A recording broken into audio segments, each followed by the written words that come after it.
ورحمة الله وبركاته. علیکم السلام و رحمت الله. و علیکم استاد السلام. جان، در درس محمد معروف راسخی بودیم امروز. یک برادر آمد سوال داد که یعنی عقیده شما چی خیلی است، این مقصد یک بیان کنید. و محمد راسخی سخن گفت که سخناش خوب بود. همین اخیران سخنی که گفت درباره ملت تاجیک، بسیار تاجیک را چی کرد میگه قوم پرستی، یعنی همین خیلی سخناش یا بیان میکردیم مردم در فیدن نغلطن. نفهمیدم برادر، مقصد شما سخن شما. یک مقصد چیزی را بیان میکردن که مردم به فیدن نغلطن، یعنی که شما بسیار مردم را قوم پرستی کردین، یعنی بسیار از تاجیک مقصد طرفداری کردین هم خیلی سخنها. حاضر اینجا همراه کردید محمد معروف راسخ رو، مرو، این اون چین به هم دیگر پیوست دارد. من نفهمیدم. نه استاد جان خطا نفهمید. یعنی که یک جوان سوال کرد از اون که ممکن است همراه گوش کردن عقیدش خیلی، گفت که بله عقیدش خوبه. یعنی اخیران سخنی که گفت درباره مردم تاجیک این فلاکت یشید در اینجا گفت همه کمی خوب نشه، یعنی بسیار قوم پرستی مثلا تاجیکا را بسیار چی گفته همین خیلی سخنها. انا یک بیان کنه که مردم در فیدن نغلطن. استاد جان بارک الله فیکم. ببینید ما بار دیگر میگیم در حق شیخ محمد معروف راسخ ما گمانمون نیک است، اگر چی چیزی گفته باشند والله اعلم. ما در حیرت میمونیم در حق این مشایخ، خیلی در حیرت میمونیم که در وقت نازکترین مسئله را نفهمیده ما را نمومه قوم پرستی به میبرند. وقتی که اینها در مسئله عذر بالجهل، در مسئله عذر المشرک سکوت کرده بودند، ما آداب و اخلاق رعایت کرده بودیم. لیکن در مسئله تاجیکای ما، مسئله که این قوم ما هست و این قوم ما باید دردش به، پرابلمش به و این قوم ما باید مشکلش به گاوزنه، ما نمومه قوم پرست برآورده. این دلالت میکند که در مسئله یعنی انا همچنین معامله ها یعنی کمی عجله میکنند و کمی مشکلی دارند. این یگان قوم پرستی نیست برادر عزیزم، این قوم پرستی نیست. هر یک دعوتگر از قوم خودش، از پرابلم قوم خودش باید صحبت بکنه. نظر بکنید کتاب های ابن تیمیه رحمه الله را که در هر یک مسئله، هر یک پرابلمی که میشد در اساس همون مشکلی در همون واقعه صحبت کردن. مثلا کتاب عقیدة الواسطیه، نامش چرا واسطیه هست؟ برای این واسطه است که اهل واسط از محمد ابن شیخ الاسلام ابن تیمیه رحمه الله طلب کردند. حضرت ابن تیمیه نام کتابشان را انا همون منطقه گذاشتن. این قبیله گرایی نه، این منطقه گرایی نه، بلکه این مشکلی همون منطقه که بود، به خاطر همون منطقه این نام کتاب عقیده واسطیه شد. این منهج همه علما هست. این منهج همه علما هست که وقتی که یک مشکلی در یک قوم به وجود می آید، در بالای همون قوم صحبت میکنند. آخر در بالای تاجیکستانی پرابلم شود، من درباره ایرانی صحبت نمیکنم، من درباره فلسطینی صحبت نمیکنم، من درباره سعودی صحبت نمیکنم یا در جزیره بودگی، من درباره افغانی برادرهایی که موحد هستند صحبت نمیکنم. مشکلی در بالای کی است؟ مشکلی در بالای تاجیکو است. در کدام منطقه این تاجیکو؟ در بنام تاجیکستان گفتن اینجا هستند. من باید در بالای اینها صحبت کنم، زیرا که امروز مشکلی مصیبت بالای همینو است. دیگرها این مشکلی مصیبت به همراه نیستند. ما حالت اینها میفهمیم، درستتر از دیگرها میفهمیم. اینها قوم مایند، ما اینها ضررش نمیفهمیم، ما اینها فتنه های عقیدوی میفهمیم. ما اینجا چی بازی ها، چی لعبه ها، چی دسیسه ها، چی فتنه ها رفته شده است ما میفهمیم. اگر ما اینجا تاجیک گفته، تاجیکستان گفته گپ نزنیم، چی گفته گپ زنیم؟ امریکا گفته گپ زنیم؟ این قومگرایی نه. عقل باید هم مشایخ هم برادرهای ما استفاده برن. ما چی گفته صحبت کنیم؟ من امریکا گفته صحبت نمیکنم که وقتی که درباره مردم تاجیک مشکلی رفته شده است، وقتی که قوم درباره من یک قبیله و یک قوم گپ زدم، این قبیله گرایی نه. این چی است؟ این مشکلی یک قوم رو حل کردن. شاید درباره این بجای ما دیگه علما و به دیگر بجای ما طالب علم های با مجتهدتر می بود، شاید یک کتاب می نویس، در رو میخواست یک کتاب می نویس که نصیحت به تاجیکان ماوراء النهر گفته، یک کتاب می نویس. ممکن اگر شیخ الاسلام ابن تیمیه رحمه الله زنده می بودن در این خیل واقعه یک کتاب می نویس. ریسک درباره همون منطقه رساله های محمد ابن عبدالوهاب ببینید، رساله های ابن تیمیه رحمه الله ببینید، هر یک حادثه در یک منطقه شود درباره همون منطقه کتاب می نوشتند، همون منطقه به نصیحت میکردند. نام این قبیله گرایی گفتن، این فتنه کردن، این یک طالب علم اهل سنت به از عقبش طعنه زدن، این یک طالب علم اهل سنت طعنه زدن و آب روش پست کردن به مشغول شدن است. این خو مشایخ میکنه، خود دیگرو میکرد. خطا کردن. از این عبارت که این مشایخ که شما گفتید مصلحه گفته نگاب، مفسده گفته نگاب، علم مقاصد، علم اصول نمیدونه. کمترین حالت به نفهمیده ما به طعنه زدن، نیش زدن شروع کردیم. عقیده کفریه که در بسیار مردم است، ما تا به حال خاموش میستیم. صبر کرده دعوت گفتن که با ما بعضی نصیحت میکرد که شما با ادب باشید. ادب چی است؟ بعضی میگن که به حکمت باشید. حکمت چی است؟ صبور باشید. صبر چی است؟ ما چقدر صبر میکنیم؟ مقصد ما را نفهمیده یک طالب علم برآمده این گپ گفتن دلالت میکرد که علم کافی ندارد این طالب. لیکن ما میگیم چرا درباره توجیه گپ زدیم؟ برادر عزیز، آخر من درباره ازبک گپ زدم، من درباره قرغیز گپ زدم. این پرابلمی که امروز اومد به سری توجیک ناومد و به سری یگون ازبک و قرغیز و افغان اومد و به سری کی اومد آخه؟ ها به سری همون اومده مسلمان‌ها گپ میزنم. هر یک قوم الحمدلله به خودش طالب علم دارد. داغستون بالاش فهمت پرابلم بیارد، اگر یگون پرابلم به بالای داغستانی ها بیاد، به بالای کاوکازی ها بیاد، من خسته گپ نمیزنم. اگر من فکر و اندیشه خودم رو گویم هم، من داغستانی ها بیاید این کنید اون کنید نمیگویم. میخزد عبدالله کاستکس که ابو عمرش است، میخزد اونو گپ میزنه، دیگه طالب علمش است. درباره ازبک ها اگر یک پرابلم شود، ازبکلر من سیزگاه ایت من گفتم من خسته گپ نمیزنم. ازبکلر به طالب علم ازبک از گپ میزنم. افغانستان به یگون مصیبت شود، من قریب که فهمیده نمیتوانم که این چه خیلی پرابلم، از کجا این پرابلم اومد، آینده این پرابلم چی میشد، از کجا به وجود آمده است، نتیجه مشکلی چی است. اینه علمای اصول فقه، علمای مقاصد میگن که کل ادرا لاهلی، هر کس به قوم خودش داناتر است، هر کس از قوم خودش داناتر است. همون علمای افغانستان میخیزند به مانند عبدالظاهر داعی حفظ الله یا دیگر علم و طالب علم مشام میخیزند و میگن که خیلی مشکلی در بالای ما است. من خسته اونجا درباره افغان و آینده افغانستان گپ زدم، به اینقدر معلومات کافی ندارم. یعنی هر یک قوم رو الله سبحانه و تعالی به یک طالب علم میسر کرده است.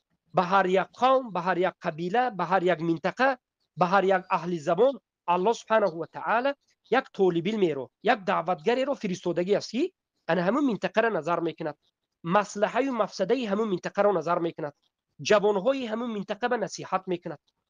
فتنه ای که به بالای این منطقه میبیاد، این عالم و طالب علم فتنه ها را به مردم میگه که این فتنه است، احتیاط شوید. چی گوید این طالب علم؟ این مسئله های فتنه به عمومی گپ زده نمی شود. این فتنه خاص تاجیکا بود، همین فتنه آخری.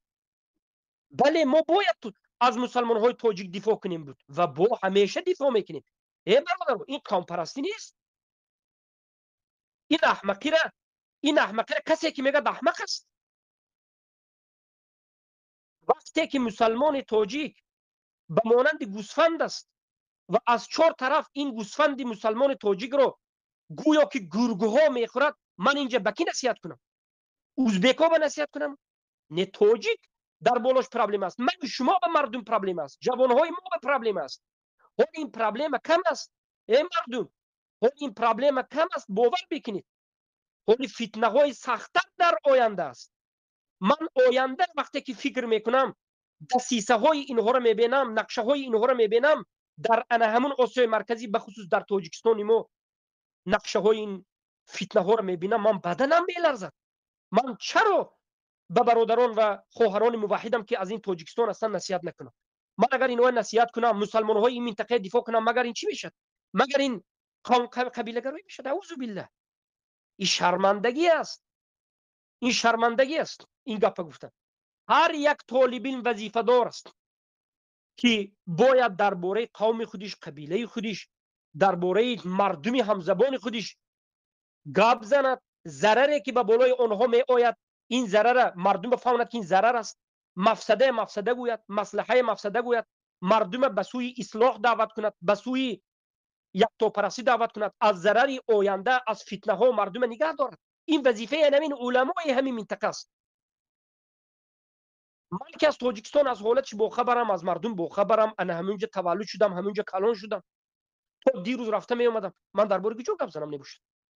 برای همین برادر عزیزم، این قبله گرایی گفتن احمقی است. کتاب های ابن تیمیه را ببینید، کتاب های محمد ابن عبدالوهاب ببینید که چقدر درباره هر یک منطقه فتوا دادن. نام رساله فتوای مثلا احسا، فتوا به احسا، فتوا المردین، عقیده واسطیه، نامی همون جای گرون نام کتاب موند.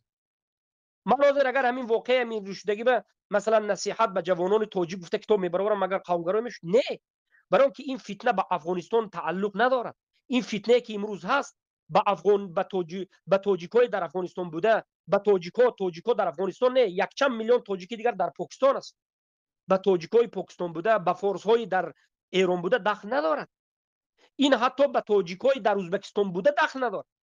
این به یک تاجیکای در تاجیکستان بوده دخل دارد. پرابلم در بالای سر ما هست. برای همین ما این قبیله، این قوم همین تاجیکستان گفته جدا کرده گاو زد. و باید مردم دانند، همه دانند که ما همیشه مردم مسلمان تاجیک دفاع میکنیم. نه فقط مردم مسلمان تاجیک، همه این مسلمان روی دنیا، همه مسلمان روی دنیا برای ما برادر است، هر کسی نباشد. لیکن ناگفته نمانیم که هر یک قوم، هر یک ملت به خودش عالم دارد، به خودش طالب علم دارد. الله یگان قوم رو، یگان ملت رو خالی از عالم طالب علم کردگی نیست. هر یک عالم و طالب علم مردم خودش دفاع میکند، ضرر و فوجش میگوید. وظیفه من با مردم خودم بسیارتر کار کردن است. برای همین این یک نقطه دیگر هم اینجا که هر کسی که هر یک طالب علم عالمی که خودش از تاجیکستان میگوید انا همین فتنه ها به گاب نمیزند، این فتنه های ضررش و فایدهش و آیندهش و گذشتهش به گاب نمیزند، این خیانت به همین مسلمان های همین منطقه میکند. فهمیدید؟ ما جزاک یک وقتی بود الله. از مسلمان های افغانستان هم یک وقت دفاع کرده بودیم. ما درباره لشکرهای هر گونه اونجا بودیم گپ زدیم. وقتی که این علمایی که شما میگید گپ نزده بودیم، ما گپ زده بودیم. برای همین اینه من فکر میکنم بسیاری انسان ها میخواستند که به ما یک نیش زنند، به ما یک ضربه زنند، به ما یک کورد زنند، از عقب ما به جگر ما یک شمشیر زنند. ما را به سبب از سبب ها شاید دوست نمی داشتند، از همین فرصت استفاده برده. بعضی ها میخوان لقب ما را ملتگرا مانند، بعضی ها میخوان لقب ما را این عام مانند، بعضی ها کتاب ها نوشته و این عام کنند. لیکن نفهمیدن که ولله العزة ولرسوله وللمؤمنین ولكن المنافقین لا يعلمون. عزت از آن الله است و رسول الله است و مؤمنین است، ولیکن منافقون میدونند. اگر الله به من و به برادرهای من عزت داده باشد، هرگز به این طعنه ها بجز زیاد شدن عزت ما دیگر چیزی نیست. قسم به الله. برای همین ما همیشه میگویم، ما همیشه میگویم که ما نه برای رضا کردن دو طالب علم به نام دو عالم یا دو دعوتگر یا راضی کردن 4-5 خواهر و برادر شریعت دیگر نمیکنیم. چیزی که در شریعت است گفته رفتن میگیریم. ما باید دیگر طالب علم دانند که ما این کارهای خود از روی جهالت نکرده ایستادیم، از روی علم کرده ایستادیم. فهمیدید؟ ما در آینده انا همون منطقه که خود ما زندگی کردیم، منطقه که سرزمین مسلمان بود، ما بی‌طرف نباید باشیم برادریز. چیکار کنیم؟ چیکار کنیم؟ تاجیک مسلمان تاجیک دفاع نکنیم، خور و زور کند، زیر پا کند، نابود کند، چیکار کنیم؟ این درست نیست برادریز. این درست نیست این گپ. بارک الله فیک. السلام علیکم و رحمت الله و برکاته. و علیکم السلام و رحمت الله و برکاته. جناب شیخ بزرگوار، الله حفظتون بکنه. مدت ها بودید نبودید، دلمون خیلی گرفته بود. خداوند حفظتون بکنه. نگران شده بودیم. الحمدلله که امشب صدای مبارک شما را شنیدیم جناب شیخ بزرگوار. اهلا و سهلا شیخ عزیز. اهلا و سهلا. بارک الله فیک. الله یستون بکن. بعد در مورد این خواهش می‌کنم، در مورد فرمایشات شما، من امروز از آقای که شنیدم، آقای محمد معروف راسخ، برداشتی که من جناب شیخ بزرگوار کردم این نبود که دوستمون گفتن. من خدا میدونه خیلی شما رو دوست دارم و طرفدار شما سرسخت هستم. نه من، تمام افرادی که اطراف ما هستن در کشور ما شما را بیش از حد دوست دارم، به خاطر خدا الله دوست دارم.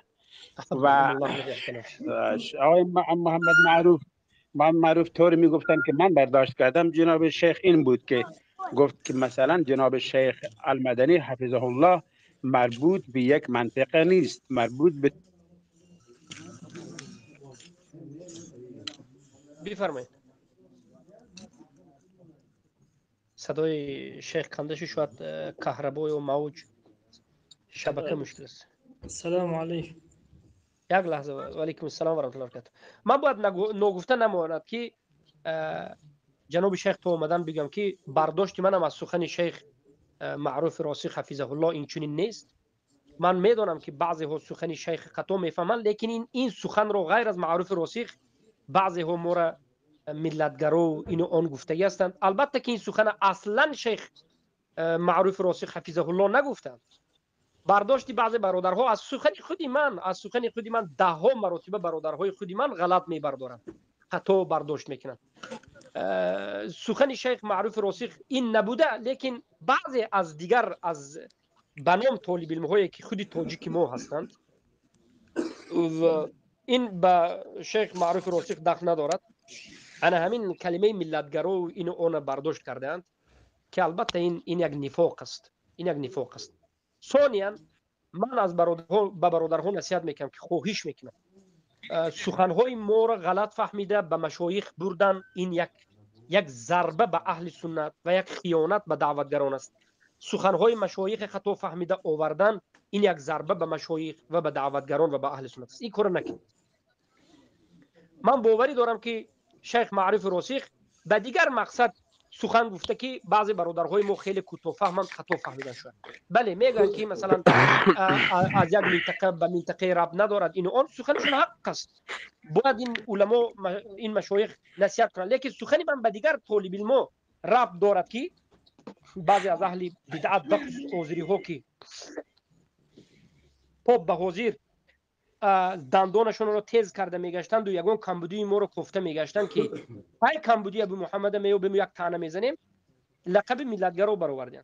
اعوذ بالله برادر عزیز، فکر نکنید هر یک طالب علم، هر یک عالم وظیفه به همون منطقه خودش داره.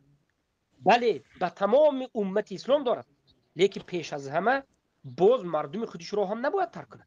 اگر از حالت با خبر باشد، اگر سخنش به اونها رسد، چرا ما ترک کنیم در این روزهای وزنی؟ بله بفرمایید. اینجا فتوا دیگر است. و علیکم السلام و رحمت الله. شخص محترم خوب هستین شما؟ الحمدلله خوب است. خیر، جزاک الله خیرا. ما سخنان شما رو هم شنیدیم، الله جزای خیر بده. بسیار گپای خوب زدین، اما بسیار زیاد مایوس شدیم. ما گفتیم شیخ چطور یه حرفا رو زده چیکار کرده باشه. کدام حرفا رو؟ بعد همین مسئله فتنه و شده و چیکار شده و چی رقم است، همین ما در چیزاش ایجاد شنیدیم دیر روز دیگه بچه ها ما آورد ما نشان داد مفهوم. الله ببینید برادر عزیزم، ببینید ما پیش از شما شاید اومدن یا گوش کردید نکردید نمیدونم، ما همیشه میگیم که مقصدی رضا کردن یگان بنده رو نداریم، فقط مقصد رضا کردن الله ش داریم. بله. و هر چیزی که در قرآن است، در سنت است، منهج رسول الله است، ما میگوییم اگرچه تمام دنیا به ما ناراضی شد. ما همون حادثه که شد بار دیگر تکرار میکنیم که در اسلام هجوم کردنی که یک جا برفته هجوم کنید، زنیشه، کودک، دهقان یا پیر کلان کشتن درست نیست. این سخنی ما به هجوم ربط داره و ما منهج پیامبر تعلیم دادیم. به برادرها گفتیم که پیامبر صلی الله علیه و سلم در هجوم کردن و فتح کردن و ضبط کردن یک جای منهج دارن، تعلیم دادن. حدیث متفق علیه است، در بخاری مسلم آمده است. در با این حدیث یگان نفر علما منسوخ نگفتند، یعنی این حدیث بیکار شده نگفتند. ما بعد از این حدیث متفق علیه گفتن با یک چند حدیث ها را آوردن، بعد از این اجماع آوردیم. اجماع محمد ابن عبدالبر را آوردیم از کتاب تمهید، اجماع نووی از صحیح مسلم آوردیم که پیامبر انا همین چنین تعلیم داده بودند. پیامبر رحمت للعالمین بودند. پیامبر جنگاشون از جنگ فرس فرق میکرد. جنگ پیامبر از جنگ روم فرق میکرد. جنگ پیامبر از جنگ چنگیز فرق میکرد. پیامبر اینقدر رحمگین بودند، اینقدر مهربان بودند که وقتی که به یک قوم میرفتند و جنگ میکردند به همون جنگ کننده ها به مردها می جنگیدند. اما زنهایی که جنگ به همراه نیست، کودکایی که جنگ به همراه نیست و الوهیده است، پیران سالها، دهقانها، اینها کشتنش حرام کرده بود. انا این منهج پیامبر بود. پیامبر نگفتند که درآید زنید کار خواهید بکنید، گفتنی گپ نیست در پیامبر صلی الله علیه و سلم. این در یک مسئله، ما فقط یک مسئله به صحبت کردیم، مسئله هجوم به. اما دیگر دینها به این چیز بود. دیگر دینها به گفته به معنای سخن من اینکه دینهای ساخته بافته، دینهای تحریف کردند و یهودی ها ساختند، تحریف کردند و نصرانی ها ساختند، دینهای بشر ساخته، فکر و اندیشه ها به مانند گیتلر و چینگیز خان و اینها دیگه خیلی منهج داشتند، دیگه خیلی راه و روش در جنگ داشتند. میری هجوم میکنی، زنش میگیری، اول تجاوز میکنی، بعد میکشی. این چیزا گیتلر هم کرد در جنگ دوم جهان. میدونید که چقدر زنهای تجاوز کردند و نابود کردند. و این چیزا چینگیز خان کرد. همین قصه بخارا به در اومدنش ببینید، چه قصه ایران و طرفای بغداد ضبط کردنش ببینید که این چینگیز خان و لشکرش مناره از کاسخانه سری مردم میساخت. مناره از کاسخانه سری مردم میساخت. از کاسخانه مرد، زن، کودک، پیر، دهقان فرق ندارد، از همه. اما اسلام این چیز حرام کرده است. اسلام انده اگر پیامبر صلی الله علیه و آله یک جا به انا صحابه ها یک جا به رفته هجوم کردند، کسایی که لشکر نباشد و مردم عامه باشد باز زندگی میکنند. برای همین در زیر حکومت اسلامی یهود و نصارایی که اهل ذمه بودند زندگی میکردند آرام، در حالت کفرش، در حالت شرکش. حتی همین معبدگاه شرکی دارد، معبدگاه کفری دارد. البته 10 قاعده داشتن، عشر العمریه میگن، 10 قاعده که حضرت عمر با صحابه در اساس قرآن و سنت ساخته بودند که اهل کتاب ریشش پستر باشد، باید به لباسهای وایمه نگردد، زنگولیش بلند نزند، شرابش در بازار نفروشد و در آشکار نخورد، پنهانی در همین جای خودش کردم جایز بود، جزیه میداد، زندگی میکرد. برای همین این جانب اسلام نباید فراموش کنیم. ما وقتی که حدیث صحیح به این معنا گفتیم، چقدر کسا بر آمدن سبحان الله ضدیت کردند. و من که مریض بودم، در حالت بستری بیماری بودم، از این حالت مریضی ما استفاده برده چند جوهلا ما را طعنه و تکفیر و حتی ما را تکفیر کردند که گویا ما امریکایی، یهودی، نصرانی باشیم و اینو. نه، گپ در اینجا دفاع کردن نه امریکا، نه مسکو و روس، نه تاجیکستان، دفاع کردن یگان نفر از این طاغوت ها نرفته شده است. گپ در اینجا درباره منهج رسول الله رفته شده است که رسول الله در وقت هجوم کردن یا انا همچنین تعلیمات دادند؟ نه، ندادند. انا میگه گپ هم اگر مسئله قصاص است و این است و وی است و دیگر مسئله گوید، وی مسئله به علما دیگر خیلی با جای خودش که تیگاو زده هستند. گپ درباره نمیگه گپ میره. لیکن افسوس که بیچاره ها یعنی فرصت طلبی که بودند فرصتشون رو افتند، هیچ بوکی ندارد. ما یگان جای نه ترس داریم و نه به دلیل جاهلانه گپ زدیم، همیشه در اساس منهج است. و بارک الله فیکم ابو لقمان حفظک الله و رعاک. بله، وقتی که ما در مسئله کشتن زنها و کودک ها و پیرانسال ها گفتیم جایز نیست، کشتن اینها مقدمتا در وقت هجوم اینها رو کشتنش رو پیامبر صلی الله علیه و سلم در صحیح بخاری، صحیح مسلم، حدیث های متفق علیه حرام کرده. در این باره یک حدیث نه، 2 حدیث نه، 10 حدیث است. بعضی از جهلا که در این باب علم ندارند هستند و گویا که ما را به یهودی و نصرانی و امریکی و انگلیس و روسی و مسکوی و غیر طعنه زدن. این دلالت میکند که چقدر بعضی از مردم از مسائل بیخبرند. چقدر فتنه رو دنبال میگیرند و چقدر فتنه میخواهند، چقدر کچخواهی میخواهند، یعنی میخواهند که سخنی ما رو کج فهمند. ما فقط در جانب همین سخن پیامبر صحبت کردیم که پیامبر به صحابگان تعلیم دادند که یا صحابگان وقتی که به یک جای رفتید زنها و کودکها و پیرانسالها و در حدیثهای دهقانهای اونها مردم عامه رو قتل نکنید. و در این مسئله قسم به الله اگر سخن خودم را گفته باشم، سخن رسول الله را بعد از این سخن محمد ابن عبدالبر حفظه رحمه الله را اجماع کرده نقل کردم. سخن نووی را که در شرح صحیح مسلم اجماع را نقل کردم که محمد ابن عبدالبر در کتاب تمهید اجماع همه سلف را نقل میکرد که منهج مسلمان ها همچنین بود. وقتی که ما این سخن را گفتیم بعضی ها فکر کرده اند که ما گویا امریکا رو، من نمیدونم روسیه رو، تاجیکستان رو دفاع کرده ایستاده و ما مرتد شده باشیم. اعوذ بالله. و ما گفتن نماند که خیلی که برادر ابو لقمان حفظه الله گفت یک رسالچه کوچکچه نوشته شده رد زده. من در حقیقت به من برادرها خبر دادم، خودم حالا تو به حال مطالعه نکردم. من به برادر گفتم که به یک جا گرفته ماند، حالا من کمی مریض هستم، ان شاءالله که صحت شدم بعد از ماه رمضان قرائت میکنم. و ما نمیترسیم که کسی در حق ما کتاب نویسد ما را تکفیر کند. ما از خواندن این کتاب نمیترسیم، ما باید مطالعه کنیم، میخونیم، اگر خطا کرده باشیم در یگان جای اقرار میکنیم. لیکن در جایی که ما حدیث متفق علیه رو، اجماع امت رو نقل کردیم، در اینجا شکی نداریم، در این موضوع شکی نداریم که ما حق گفتیم.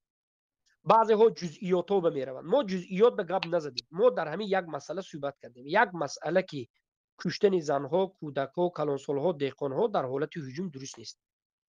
اما بعد اینجا بعضی ها از فتنه ها بیخبرند. برادر عزیزم بعضی ها از فتنه ها بیخبرند.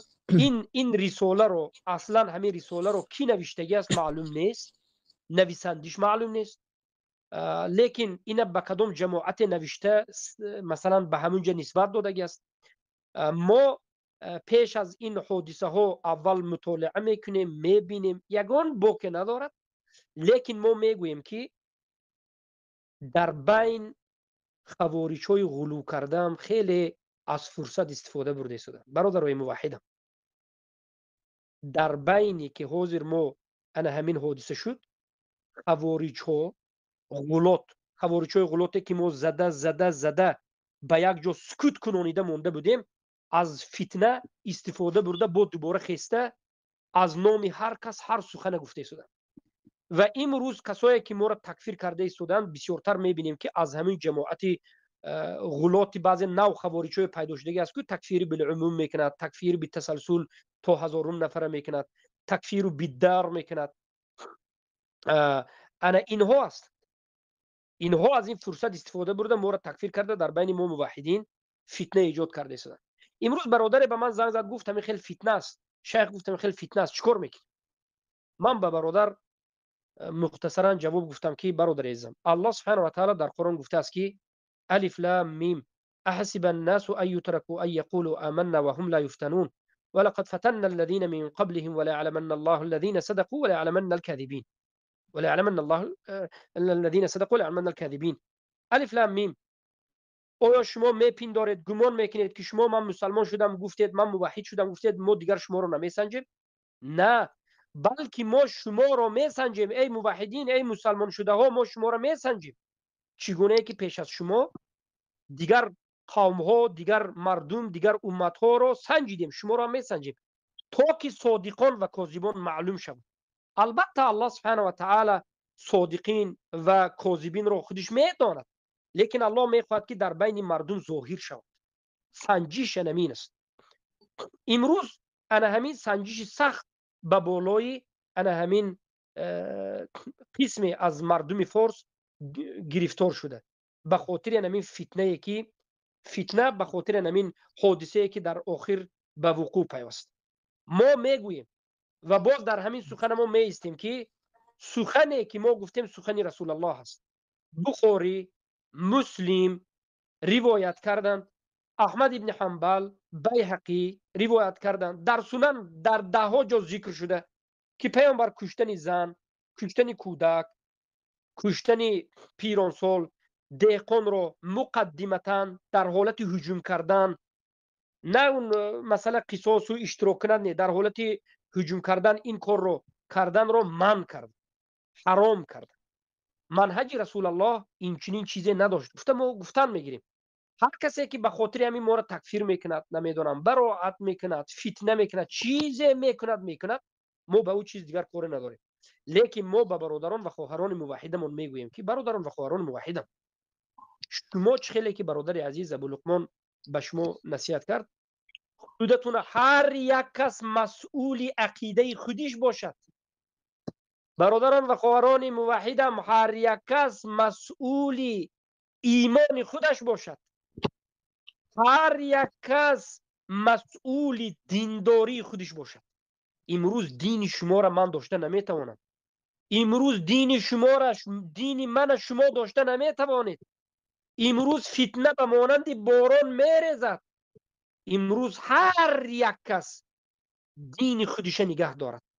هر یک کس پیش از سخن کردن، پیش از تکفیر کردن، پیش از یک عقیده را قبول کردن، اول فکر کند کمی که در اساس دلیل قرآن و سنت و فهم سلف و اجماع قبول کرده است یا در اساس هوا، هوس، حسد، کبر، بدبینی.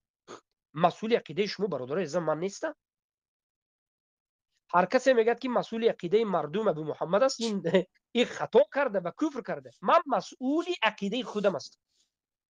من شب و روز حرکت میکنم که خودم به کفر شرک واقع نشوم، خودم در اساس جهل صحبت نکنم. شما مسئول عقیده خودتون باشید برادر عزیز. خورز فتنه به مانند باران است. همین سخنی که رسول الله گفتند که در روایت امام مسلم از ابو هریره روایت است که آمده است، پیامبر صلی الله علیه و آله گفتند روز میاد که فتنه گفتند به مانند قطعه های شب تاریک است. روز انسان مسلمان میخزد، بیگاه کافر میشد، یعنی یک مدتی کم به کافر میشد. شب مسلمان است، بیگاهی مسلمان است، پگاهی کافر میشد. برای چی؟ برای اینکه فتنه به درون خانه ها به واسطه همین تلفن ها، اینترنت ها میدراید. احتیاط شوید، احتیاط شوید.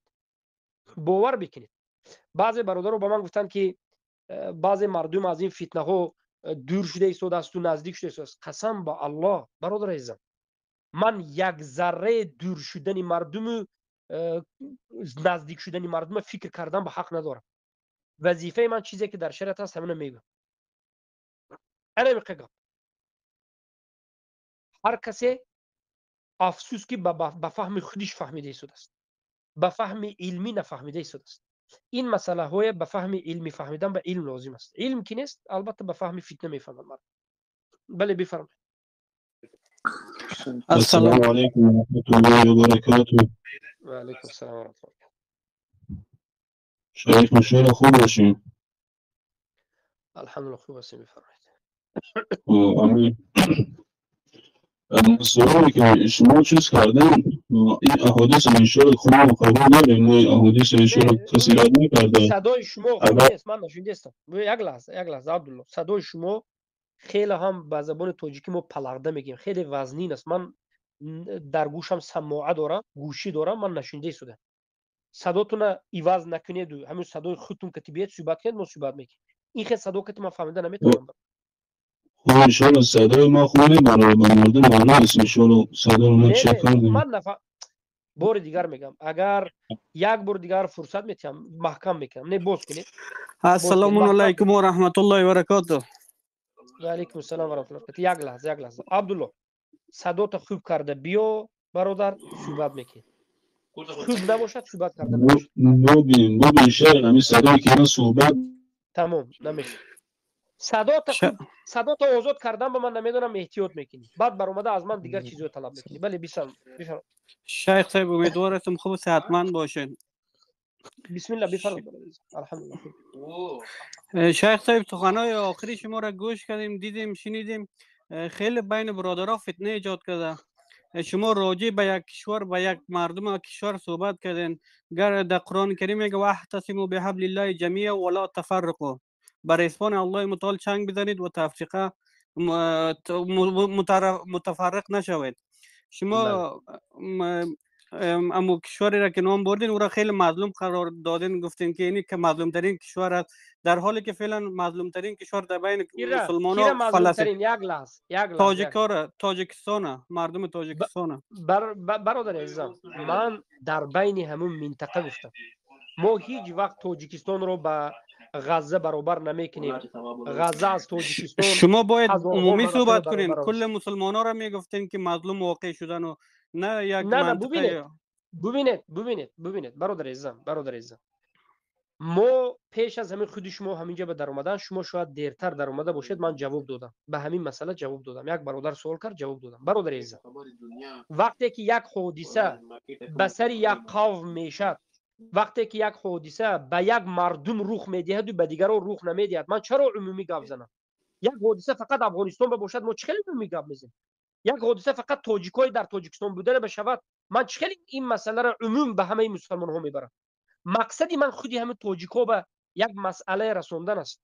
مقصدی من این است که تاجیکایی که در تاجیکستان هستند احتیاط شوند که فتنه ها، نقشه ها به بالای اونها زیاد است. من چه این گپ رسونم همین مردم به اگر عمومی گپ زنم؟ سوال به جواب تید. مقصدی من این که من امروز دیده ایستادم که همین مردمی که تاجیک هستند در تاجیکستان هستند به بالاشون فتنه ها با زیاد است. اهل سنت شاید سبب نابود شوی شود، شاید نقشه های سخت به بالای اهل سنت با زیاد است. من اینا به چه گپ زنم؟ من مسلمان تاجیکستان گفته گپ نزده، مسلمان تمام روی دنیا گفته گپ زنم، چه میفهمد این مردم؟ یک عقل که گپ زنید. این صحبت من خاصی انا همین مردم تاجیک بود. بله مظلوم است، هیچ وقت هم مظلوم بودن تاجیک از مظلوم بودن اهل غزه بلند نمی استد. اینا فقط همون آدم میفهمد که ما را به بدی گوش میکند. اگر کمی به فکر اندیشه گوش کنید، ما درباره تاجیکا گپ زدیم که در آسیای مرکزی مظلومترین مسلمان ها است. این گپتون اشتباه دیگه شیخ صاحب. مظلومترین تنها تاجیکستان نیست، افغانستان است، همسایه‌اش است، ایران است. مرد انسان خود محکم میکنم مویکته. من میگم در آسیای مرکزی تو یک معلومات میانه داری، میفهمی که من چی میگم. در آسیای مرکزی میگم از هم مظلوم ترین مردم هستند. آسیای مرکزی با آسیای مرکزی افغانستان داخل نمیشود. تاجیکستان، قرغیز، قزاق، ازبک، افغان نیست در اینجا. آسیای مرکزی من گفتم. ایسو مشکلی شما این است که مشکلی بسیار مردمی که به ما ضدیت میکنند همین است که باور که معلوماتی یک اقلا معلومات یک عادی کودکانه دبستانی ندارم.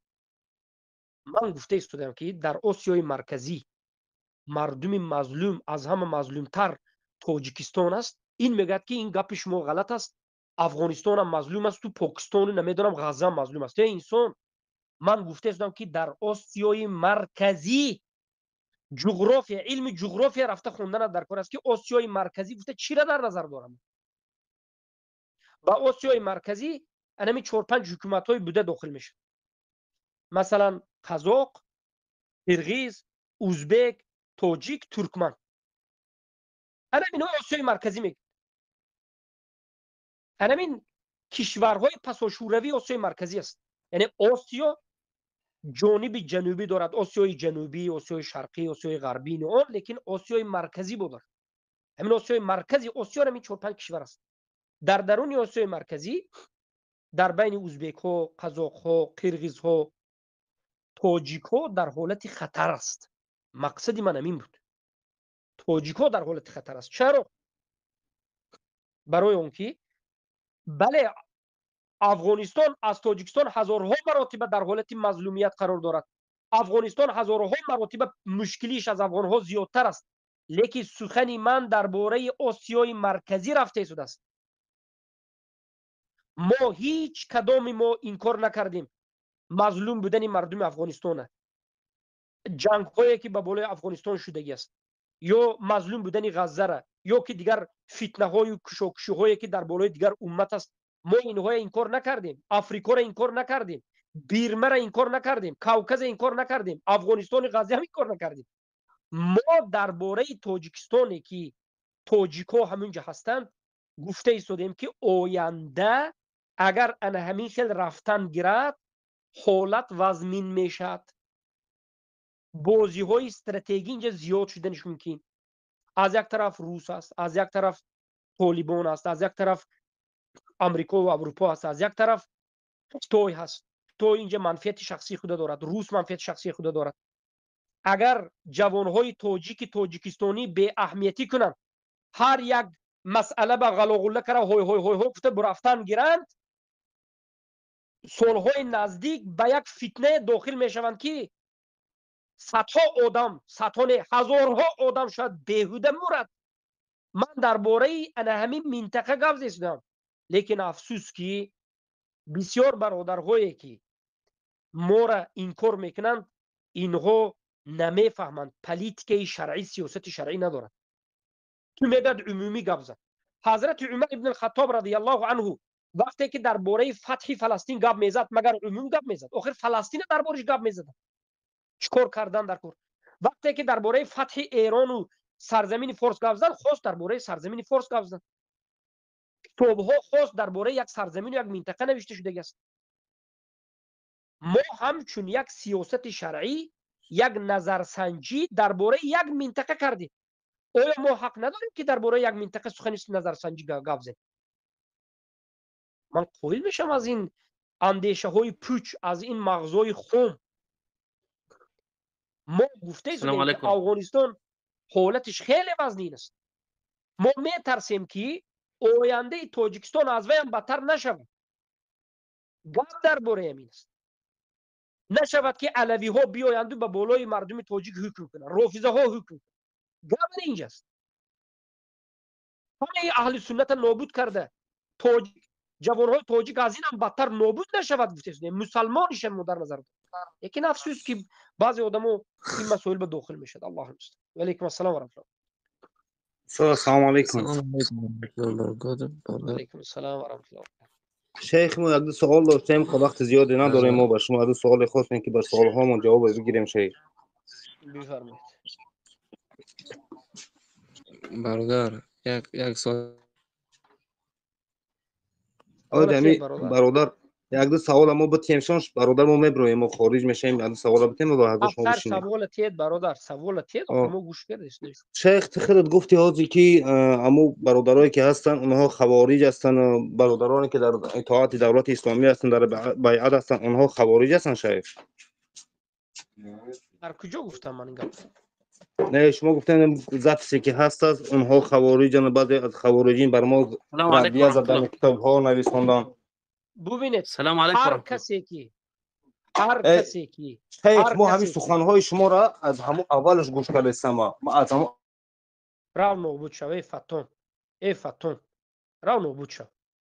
من سوال دادی گوش کن، من گوش میکنم جواب بدم به تو. با میگم هر کسی که ما رو به خاطری انا همین حدیث متفق علیه که پیامبر صلی الله علیه و سلم گفتند که زنها رو نکشید، کودک ها رو نکشید، پیران سال ها رو نکشید، به همین خاطر ما رو امریکی و روسی و تاجیکستانی گفته تکفیر میکند، کسی نباشد این غلو کرده است و خوارج است. همین چه خیلی میفهمی؟ همین چه خیلی که خوهی نمی خیلی فهم. کسی نباشد. وقتی که میگوید که ابو محمد مدنی این حدیث آورد از این میبرد که تو حدیثی من برات زن. من حدیث آوردم که پیامبر صلی الله علیه و سلم صحابگان به تعلیم دادن که ای صحابگان وقتی که شما به یگان جا جنگ میشوید، هجوم میکنید، در وقت همین هجوم کردنتون زن ها را، کودک ها را، پیران سال ها را، حتی دهقان ها را نکشید. مردمی که به شما جنگ نمیکنن نکشید. ما این حدیث متفق علیه پیامبر گفتیم. کسی که میگوید که نه این حدیث ضعیف بیاد اثبات کند که حدیث ضعیف. کسی میگه که این حدیث منسوخ بیاد دیگر حدیث ذکر کند که این حدیث منسوخ. اما بیاد فقط تکفیر کند، بله غلو کرده است.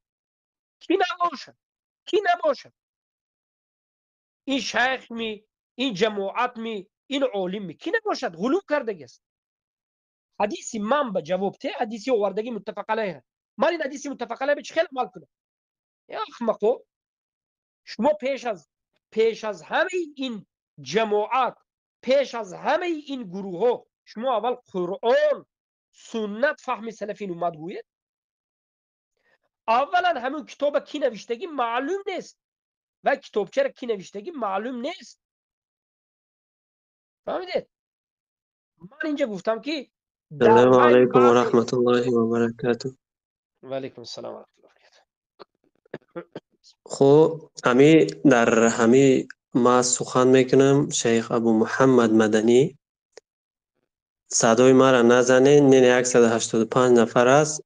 همه جا حاضر سوال جواب مهم است یا فتنه را از بین بردن. کوتاه جواب تیم و کوتاه سوال میتیم به تنقید به یگان گپی زیادی همیشه مهم است، یگان مشکل نداره، همیشه دین است، همیشه دین است. نه. حاضر شما گفتین که فتنه مثل باران است. در همین بارانی چی مهم است؟ در همین باران همین سوال جوابی که من شما میآموزیم، همین علم آموختن شما فتنه را نابود میکنه. فتنه را نابود میکنه. شما این ما بگوش کنید. ما یکی از باذن الله تعالی مجاهدین خلافت دولت اسلامی. صدای من نزنید ما بیان میکنم. السلام علیکم و رحمت الله. یک لحظه صدا اخی گوش کن برادران. اخی اینا نمیفهمن، اینا مسئله مفسده این چیزا رو نمیفهمن. از برای الله نکن، کشوشون. توحید یکم است. خود جهاد بگین، خود چی میگن توحید نوچی گمراه میمری. بله. اخی جان آوازشون بزن. توحید یکم جای تمام جهاد بگیره که چیکار میکنه کردن بگیره توحید. اخی کورشون که بسم الله. حاضر همون آدم حاضر کنی برات من میگه من طرفدار اخی جان اسلامی میگه. کنی من به همون یک سوال میتیم که از توحید یک دو سوالش میتیم که کنی چی میگه. بسیار آدمایی که امروز ما را تکفیر میکنن، بسیار آدمایی که به ما هجوم کرده ایستادن. السلام علیکم و رحمت الله.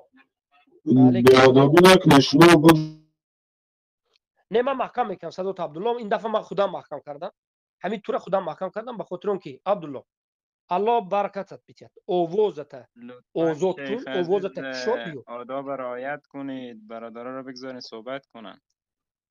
نه ما نمیتونیم برادر عزیزم. ما اخی جان از برای الله یک برگه میرتیگه گوش کن منه. اخی جان حالتی که ما مردم داریم یگان دولت ندارد. ما را در تمام جا سیاه کردن، در تمام جا تعقیب بکنن. اینا زن این کی باشه نباشد بزنشه. توحید یکم جا میسد بگین بسم الله. این کی خلافت داره کی چی داره بسم الله. یک لحظه گپ همینجا بکی برادر عزیز. همه میخواد که صداش کشویم، همه میخواد که اینجا صحبت کند، لیکی گپ همینجا است که بعضی برادرهای ما علم نداره. کسی به علم عاقبتش فتنه زیاد کردن است. فهمدید؟ ما برای همین آدمی که علم ندارد، آدمی که نمیفهمد، جاهلانه گپ میزنند محکم کردن میگیریم. من تا به حاضر 10 بار فهمیدم. همین عبدالله حاضر 3 بار گفتم که عبدالله آوازت دیگر کن. همون غفص من اینقدر خوب نفهمیده ایستادم، به من خوب نیست، با همون کتی اومده برمده است. نمیشه. ببینید جاهلایی که امروز می برایند و از نومی بعضی از گروه ها صحبت میکنن. بعضی از جاهلای تاجیک خودمو که بعضی از برادرای هستن که بسیار مسئله را نمیفهمند و می برایند و از نام این یا اون گروه دیگرها را تکفیر میکنند. دانند که این ضرر هم به خودشون هم به جماعتشون و پیش از همه برای مسلمانان است. این کارها را بس کنید. ما بار دیگر میگیم اساس توحید است. پیش از همه توحید است، پیش از همه قرآن است، سنت و فهم سلفین اومد. من باز میگم در حدیث متفق علیه پیامبر صلی الله علیه و سلم کشتن زنها و کودکها را من کردند. کدام دلیل کتی یگون کس همین اجازت گوید بیارد دلیل. در حالت هجوم، در حالتی که پیامبر گفتند که شما به یک قوم میدروید برای فتح کردن زنهایی که به شما کار ندارد، کودکایی که به شما کار ندارد، مردمی که به جنگ همراه نیست، اینا به دست نرسونید. فهمیدید؟ ما انا همین منهج انده. این منهج پیامبر بود، منهج ابوبکر بود. صحبت کنیم. بفرمایید. شیخ عزیزی چیزی که شما گفتین درست، این حدیثی که شما بیان کردین درست، ولی در رابطه به او موضوعی که شما بیان کردین، در رابطه به او حادثه که شما صحبت کردین، این حدیث اصلا به او رابطه، به او هیچ ربطی نداره. شما صحبت اگر کردین، این ربط حدیث رو نداشته بیان کردین. باشد، ببینید اگر ربط نداشته باشد چرا شما ربط میدید؟ اگر ربط نداشته باشد گوید که بله سخن ابو محمد حق است، نه، لیکن جوش شما خطاش. ربط دادین، شما ربط دادین شیخ، شما ربط دادین به او ببینید حادثه رو، به ببینید او حدیث. سخن مرا ببینید، اونجا سخن مگر مرا اونجا ببینید اگر من ربط داده باشم شما بگویید که ابو محمد مدنی سخنش حق بود، لیکن ربطی که داد خطا کرد، ربطی که داد خطا کرد بگید تمام همین قدر گپ زنید. از این زیاد گپی زیاد زدن و مرا تکفیر کردن های همینجا درست است مگر همینجا؟ نه شما اونا را نه مثال باشد. گفتین که این ببینید کاری که نه اینا باشد. کردن صبر کار قوم، صبر کار صبر صبر چنگیز صبر است، کار صبر فلان بکنید. است، کار فلان است. صبر. نه جاهلانه در حق بنده تهمت نکنید، روز قیامت وامق. من نگفتم که کاری که این کار چنگیز است اون کس. والله قسم سخنی مرا گشته گوش بکنید. من گفتم که هر کسی که مخالف سخن پیامبر صحبت میکند و میگوید که روید زنا را کشید، کودک ها را کشید، پیرانسال ها را کشید، تجاوز کنید، همه را هجوم کرده برابر نابود کنید، این منهج چنگیز خان است. منهج رسول الله در وقت فتح کردن، در وقت کشودن، در وقت جنگ هرگز این خیلی نبود که به صحابگان گفته باشند که ای صحابگان روید همیشه یک خیل هوش، تر، زن، مرد، کودک، پیر همه زنید نابود کنید. نگفتن پیامبر صلی الله علیه و آله. این سخنی که چنگیز خان گفت، چنگیز خان گفته یک سیونیست. بله چنگیز خان این سخن شما گفته است. انسان فهمیده هستین، چیز نمیشه که شما یک موضوع رو بیاین بی ربط صحبت کنین، در حالی نه که نه نه نه نه از نه او خوب ربط. صحیح. ببینید این احمقی و این جهالت میری در دیگر جا میکنی. فهمیدی؟ نمیشد که یک سخن به یک جا ربط ندهید. چرا نمیشد؟ من درباره منهج گپ زدم. منهج پیامبر گفتم در وقت هجوم کردن کشتن زنها نیست. این منهجی چنگیز خان است. گفتم چنگیز خان قانون داشت، نام کتابش الیاسق بود. انا همونجا قانونش بنوشته شده بود که وقتی که ما به یک جای هجوم میکنیم حتی زنهاش کشته میشن. چنگیز خان فتوا میداد، یعنی انا میخیل قانون صادر کرده بود که زن هر کجا داخل شدید زنهای تجاوز کنید، بعد از تجاوز به قتل رسانید. این قاعده چنگیز خان بود. پیامبر صلی الله علیه و سلم این کار به تعلیم نداده بودند. پیامبر یک جا به هجوم کنید زنهاش تجاوز کنید آیا گفته بودن؟ نه نگفته بود. این منهج است. من درباره منهج گپ زدم. سلام رحمت الله و برکاته. و علیکم السلام. ابو محمد صدای ما را نزن، ما جمجم سلامت هستی؟ بدیم چی؟ میزنم صدات. و علیکم السلام و رحمت الله و برکاته. انشاءالله که خوب سلامت بیده باشی شیخ صاحب. هدف دیگه است که من خلاصه این موضوع مسئله را من یک کلام برات خلاصه بسازم که همین حل شود. یک بارم کتابی را که نوشته کردین در این مورد میتونی که برام وقتی سعدیاب شدی و تحقیق درست مطالعه کنی و صبرم و همین سخنی که خودت سخنی گفتی یک بار میرم دوباره گوش کن. شاید بیخوابی از رمضان است متوجه نشده باشی، نگفته باشی، یا چیزی را که میخواستی بگویی اظهار نکرده باشی، دوباره بالای جمی اردو هم موضوع، هم بالای کتاب و هم بالای همین سخنایی را که خودت گفتی یک بار یک غور بکن. بعد از اون میتونی که دلای فهمده و خطا شده از پیش خودت هم خطا شده، این را باید قبول بکنی. تمام. من بار دیگر به خودت میگم که من این سخنم 2 مرتبه گوش کردم، خودم 2 مرتبه گوش کردم و در انا همین باب جهاد یک کتاب نه 10 کتاب رو خوندم. اینا فراموش نکن. هم فقه مقارن در باب جهاد و هم علمای نجد کتابایی که بزرگترین کتاب نوشتگی خوندگی است. و پیش از این که برایم در همین مسئله صحبت کنم من همین کتاب‌ها پیشم به کشودگی بود. من این کتاب از همین کتاب‌ها این گپای بیان کردم. کتابی که شیخ سلیمان ابن حمدان یکی از علمای بزرگ نجد نوشتگی هستند، دلالت النصوص والاجماع على ان فرض القتال گفته. از همین کتاب ما چیزا بیان کردیم. و این کتاب سلام به علیکم جز و رحمت الله و جوهلا برکاته. نمیگم، یک من لحظه کتاب ردیه را میگم، یک کتاب لحظه ردیه را. یک لحظه او دو بروی در این سخنها ما اول کتاب دیده بعد بر اومده گفتیم. من ردیه نزدم، ردیه نگو، من ردیه نزدم، من حالت دیده گفت زدم. من گفتم هجوم کردنی به یک قوم، هجومی مقدماتی در اساس قرآن و سنت اگر نظر بکنیم، کشتن زنها و مردهای بیگناه از پیران سالها، یا زنهای پیران سالها یا مردهای پیران سالها یا کودکها یا دهقانهایی که به جنگ همراه نیستند، به جنگ اصلا همراهی ندارند، در مقدمه جنگ وقتی که رفته دو فتح هجوم کرده، کشتنش حرام است. یعنی همین گفتیم. و این منهج پیامبر بود که پیامبر در حدیث متفق علیه صحیح بخاری مسلم ثابت شده است که به صحابگان تعلیم دادند. به خالد گفتن که خالد تو به هجوم رفته ایستاده ای، زنها را نکش. و گفتیم این در منهج چنگیزخان است که چنگیزخان میگوید که هر وقتی که لشکرش به یک جا میفرستاد میگفت که زن، مرد، کودک، کلان، خرد از یک چت گذرانید، از تگ تیغ میگفت. و این بیرحمی چنگیزخان بود. اما پیامبر این خیلی تعلیم ندادن. گفت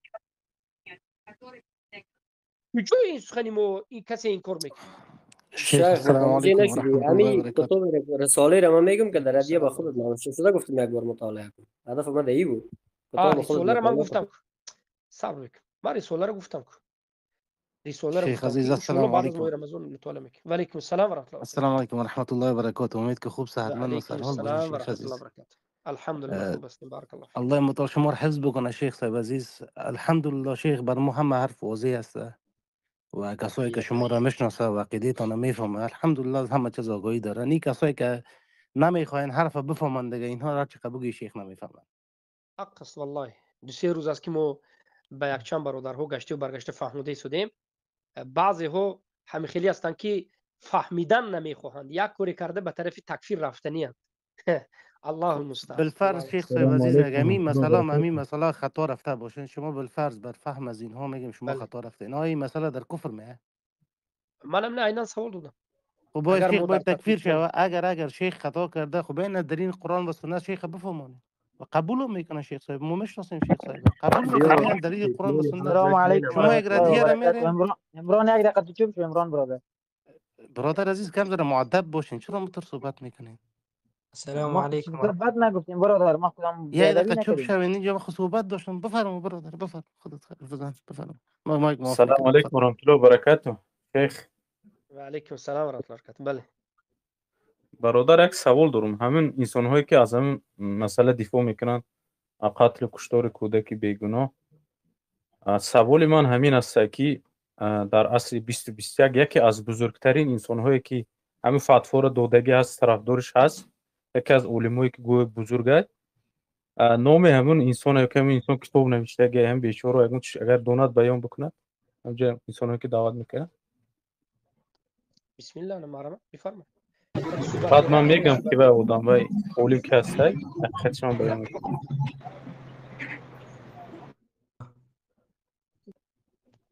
همین شما که میگین مثلا زن و طفل او اونجا کشته شده، مثلا استدلال اونجا بود که شیخ عزیز اول که آمد گفت ما درباره مسکو صحبت میکنم، بازوجا گفت که مثلا طفلا و زن و بچه کشته شده. این از کجا فهمیدیم که زن و بچه کشته برادر شده؟ گوش کن در عرب برادر گوش کن گوش عبدالرحمن کدرست گوش کدرست گپایی که کوچگی نیست.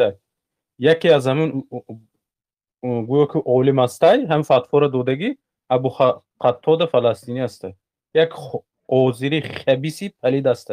علمای نجد علمای سلف قبول نمیکنند. انا همین فتوایی که شما بسیار کس چی میکند شاید ندونید که از کتاب همین شما دفاع داره. فهمیدین؟ یک بزرگترین همین انسانی که همین فتوا دادگی است. ای کتاب کی ما دفاع داریم؟ چون خودش یک آذری اصلا خبیث. موضوع فکر کنم هیچ خبر نیست که موضوع در کجا فهمیدن ناق داخل. شما در کدام کتاب خوندین به قول کی از همین قولتون بیان میکنین شما؟ بسم الله بیان کنید. قول کی بیان کردین؟ برادر عزیز ما چی گفته رئیس؟ منظور ما چیه؟ چی میگه؟ با فهم خود هر کس نمیتونه که بیان بکنه. سعید یک لحظه این برادرها خودشون اصلا از این موضوع علم ندارن. این برادرها به حدیث من آورده به کشته شدن زن، من بودن جایز نبودن کشتن زن و کودک‌ها، به نظرم این برادرها همه این چیزا به قبول میکنند، لیکن اینها گفته شیخ که گرامی ببخشید صحبت هم میکنیم، ما حدیث قبول داریم. شیخ از شما من گفتیم فهمیدم. حدیث را کجا استنباط کردین؟ شیخ شما حدیث را همین کجا از آوردین؟ قتل کودک و زنها کی دفاع کرده است که دیگه عملیات دفاع نکرده است که شما اینطور گفته است؟ کجا اطفال بود مگم اینجا برادر عزیزم؟ یک لحظه اطفال بود، کودک بود یا کودک نبود، زن بود یا زن نبود، ما منهج بیان کردیم. چی پرابلم همینجا؟ چی مشکلی داره؟ ما گفتیم که ما درباره حادثه مسکو صحبت میکنیم، کشتن زن، کشتن کودک، پیرانسال، دهقان در اسلام جایز نیست، حرام است. همین یک پرابلم داره. اگر همینجا همینها باشد ولی ممکن نه حرام است. چی پرابلمه؟ اینجا هیچ پرابلم نیست. اینجا مشکلی در خود شما است. بسیار آدم هایی که از ما رنجیده است، بسیار آدم هایی که ما آزیری ها را زدیم، از مبشر سر کرده، وارث منیبی سر کرده، این عبد زبیری محقق مشرکین، اینا را ما زدیم. 2-3 سال است که از جانب افغانستان بسیار جوان ها میخواهد که ما را یگان عیب ما را بگیرد و ما را لط و کوب کند و ما را زند. انا همین از همین فرصت استفاده برده است. والله نیم زایدی آدمی که همینجا در همین مسئله گپ میزند است که والله جاهل است، نمیفهمد که چی میگوید. من تکفیر کردگی است، میگوید که من حدیث شما گفته را قبول دارم، لیکن در اون وقت خونه که در مسکو بود کودک نبود. تو از کجا میدونی که وجه کودک نبود؟ وجه زن نبود. میگه تو از کجا میدونی که زن نبود؟ وجه 1000 تا زن بود. در اون وقت بنا به تقریبا 6-7 هزار آدم تا 9.5 هزار آدم، همون روز 6 هزار آدم بود، زن نبود. مگر ما ویدیو میبینیم صدها زن بود. اینا میگه که زن نبود. این خیلی گپ نزنین، جاهلانه گپ نزنین. زن بود نبود، مرد بود نبود، ما منهج پیامبر بیان کردیم که پیامبر انا همین سخن گفتگی اند. پیامبر من شما خواهیمم نخواهیمم، قهرم و برات هم پیامبر گفتگی هستند که زن، کودک، پیرانسال، مردم دهقانی که به شما نمی جنگد نکشید، رفته همونو کشتن کتی مشغول نشوید. برای همین پیامبر صلی الله علیه و سلم وقتی که ببینید مجوس حاضر من سخن میکنم، یک وقتی یک سخن کنم، یک چند برادر موحد قریب دیوانه تقلید شده بود از سبب جاهل بودن. مجوس ها، مجوس ایرانی وقتی که عمر رضی الله عنه اومدند ایران گرفتند، ضبط کردند، مجوس ها چه زندگی کرد؟ همه این مجوس ها را مگر کشتند؟ آیا همه ایرانی در همین سرزمین فارس اکثریت در حالت مجوسی بودند؟ بله، همه این شما میدونید که در حالت مجوسیت زندگی میکرد، آتش پرستی. عمر در خلافت عمر رضی الله عنه، در خلافت عمر اومدن این سرزمین فتح کردن. سوال به شما که انا همین مجوسی ها چه زندگی کردن؟ مشرکین گفته آیا همیش کشته شد؟ نه. حضرت عمر همون لشکری که با لشکر مسلمان ها می جنگید، او لشکر شکست دادن، او لشکر نابود کردن، او لشکر همیشه به قتل رسوندن، نابود کردن، شکست دادن. سرزمین ایران فتح شد، یعنی حکومت به دستی صحابه با زیر قرآن و سنت با فهم سلفین اومد، صحابگان گذشت با قرآن و سنت حکم کرد. مردم عامه که اسلام حال قبول کردگی نه، همه در زیر حکومت اسلامی، حکومت عمر رضی الله عنه، خلافت عمر رضی الله عنه واقع شدند. مردم ایران مجوسی بودند. حضرت عمر چی گفتن؟ این مشرکین زن و مردش از یک چت کشد گفتن یا چی گفتن؟ نه، گفتن که نه، این مشرکین مجوس زندگی میکنن، در حالت مجوسیگی زندگی میکنن و حکم مجوس ها را با البته حدیث صحیح از پیامبر صلی الله علیه و روایت است، روایت کردن حدیث و به مانند یهود و به مانند نصارا حکم کردن. مجوسی ها مجوس بود، مجوسانه زندگی میکرد، جزیه میداد، زندگی میکرد. لیکن آهسته مجوسا که در زیر ظلم مجوسیت بود، دین مجوسی که خیلی دین بدی خشین بود، مردم رحم رو از دین اسلام دیدند و مسلمان شدند. مردم فارس خودشان اسلام قبول کردند و در اومد. برای چی؟ برای اینکه مردم فارس یا ما شما را میکشیم یا مسلمان شوید. صحابگان نگفتند، گفتند که شما اجازت است که زندگی کنید. این چنین گپ است. ما وقتی که نگفتیم که مجوسی ها در خلافت عمر رضی الله عنه زندگی کردگی است، جزیه داده مجوسی ها زندگی میکنند، بعضی از بنام طالب علم قریب دیوانه تقلید شده بودند که چی به مشرک است و این است و اون است. های اگر کمی پیش ندارید حضرت عمر به طعنه میزد رضی الله عنه. نه، این دین در این دین جاهل و صحبت نباید جاهل و صحبت کنید. دین دفاع میکنید، دین رو میخواید که دفاع کنید، به علم دفاع کنید.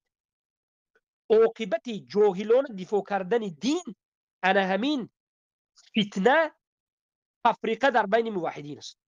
شما باید قبول کنید که در دین ما در وقت فتح کردن و هجوم کردن کشتن زنها، کودکها، پیرانسالها، مردمی که عادی است جایز نیست.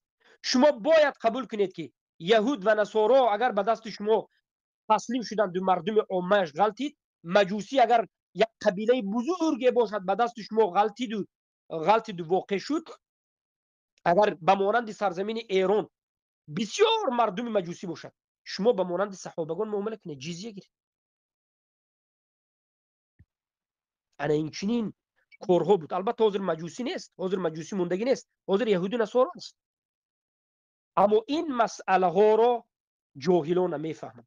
کفار تقسیماتش که کفار محارب است، کفار مستأمن است، کفار معاهد است، کفار ذمی هست، اینها را این جهلان نمیفهم.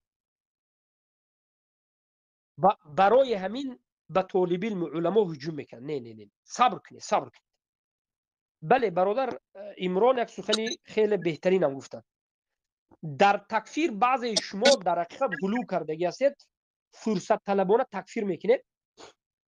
اگر شما گویید که ابو محمد خطا کرد، آیا به خطاگی تکفیر کرده میشد؟ اگر خطا کرده باشد گجوی این خطاگی کفری اکبر است، شرک اکبر است.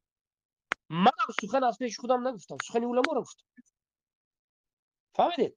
ما بار دیگر میگیم. و علیکم السلام و رحمت الله و برکاته. فتنه خواه که ها بود که فتنه میخواستند، برابر همین چیزا برافته شدن. والله اعلم. ان شاء الله که صحتمند و سرحال باشید. شیخ گرامی درست هستم، تمام سخنانتان ما قبول داریم، اما در جایی که حدیث شما آورده این حدیث اینجا چی ربط داشت؟ شیخ هیچ ربط نداشت. شما مستقیم آمدین درباره مسکو سخن کردین، باز گفتین حال میگین کسایی که جاهل است ایرا فرق مستعمنه یا دیگر نمیتونه. الحمدلله فرق کلش میتونیم. یعنی ما به این زیچی تکفیر کرد حدیث گفتین که بیایم در گپ جزئی تکفیر کنیم.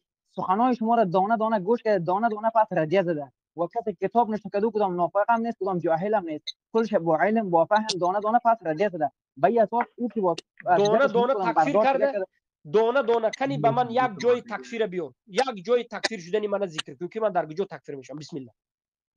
او به اساس که ملت تاجیک قومگرایی و اینجا گفتن قومگرایی کردن، ملتگرایی کردن بین اساس.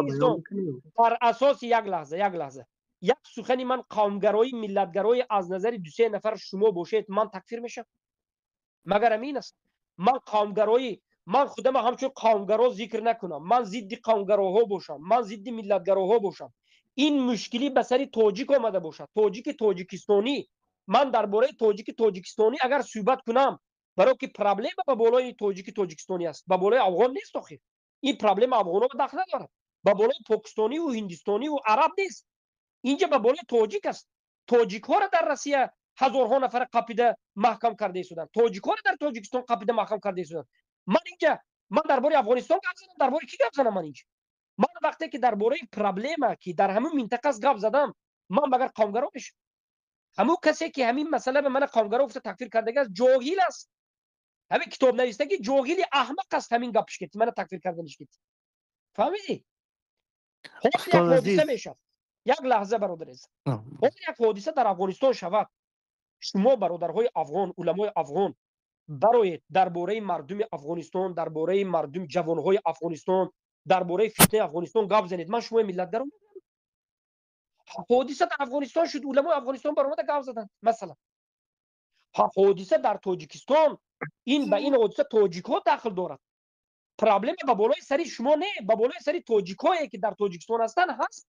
برای همین ما خاص تاجیک ها گپ زده هستیم. آخر من اینجا به چه خیلی شما را قطعی میکنم. افغان ها شما را احتیاط باشید که چی باید من یک کالر کورفر دیونه چی شما گازن برادر ازم. شیخ عزیز ما ببخشید زمین برادر که ابن تیمیه است از یک سوال دارم. ابن تیمیه عزیز آیا به نظر خودت شیخ قوم پرست است؟ اما قدر شناخت که شیخ داری آیا به نظر قوم پرست است شیخ؟ ببین برادر یک برادر گرامی من نمیم که شیخ قوم پرست است یا ملت پرست. قوت قوم پرست نیست بچه رو تابع قوم پرست سرش میزنیم. گپ گوش برادر گرامی تا یک ما وقت سوال میکردیم درباره از این مردم میگفت ما جناب مردم او طرف بگذار. ما سوالم از شما این است که آیا استاد در مدت که شما استاد میشناسین؟ ببین جناب من میشناسم درست است میشناسی وقتی که استاد قوم پرستی نکرده، وقتی که عقیده استاد میفهمی، وقتی که استاد در مقدار چند سال میشناسی پس چطور شما مین چیز تاپا میزنین که اصلا در وجود استاد دیگه قبول کنه. عمران چی قبول بکنه؟ قوم پرستی قبول بکن در حالی که در وجود استاد دیگه نیست. برادر عمران صبر کنید یک لحظه. همین انسان‌هایی که امنو دفاع دارن یک سوال دارم من. همین 2 روز میشه یا 3 روز یا 4 روز پیش در همون افغانستان بانک کفوندن، یعنی خزینه را ترک کردن. بانکی که خزینه سوالی من با همون انسان‌ها با کدام حجت همون عمل شما میکنین؟ غرض نیست یه گپ دو باره نیست حوالی مسئله تو دو باره گپ میدونیم همین این مسئله هم حجت بیان کنید. ما جواب بدم ما جواب اول تصاد بکن عبدالله بیا گپ زن کو. برادر حرف میم شرط نه موضوع را از این طرف اون طرف بر نکشین. من برادر ازم مریض هستم، من از زیاد فرصتی گپ زدنم ندارم، نفس گیر میشم زیادتر تستر یارزگی معذرت خواهی میکنم. ابو محمد مدنی این مسئله شما که باز ببینید برادر گرامی والله استنباطتون درست نبود باید قبول کنیم. والله قسم است الله دلیل میکنه این باره ببینید گوش دارم ابن تیمیه انسان این باور کرد من آداب شما به اخلاق شما به میبخشه توف کردم فهمیدید. 50 بار نومت میگیرم یک بار خاموش نمیشی. یک بار ایست بله میکنی من نمیفهمم. اینترنت ما ضعیف بود صدایتون درست نامد. یک بار اینترنت ما ضعیف بود. تمام بفرمایید. همین اینترنت تا 50 بار که میگوی اینترنت من ضعیف بود اینترنت آدابت کجا خاموش شوین. بی ادبی بی اخلاقی مدنیت ندارد، آداب ندارد، فرهنگ ندارد. بله کرده میگرد. بیا به نوبت آرومونه گپ زنی. بیا کمی آدم بر این گپ زنی. حیوان نیستیم که ما آخر سبحان الله.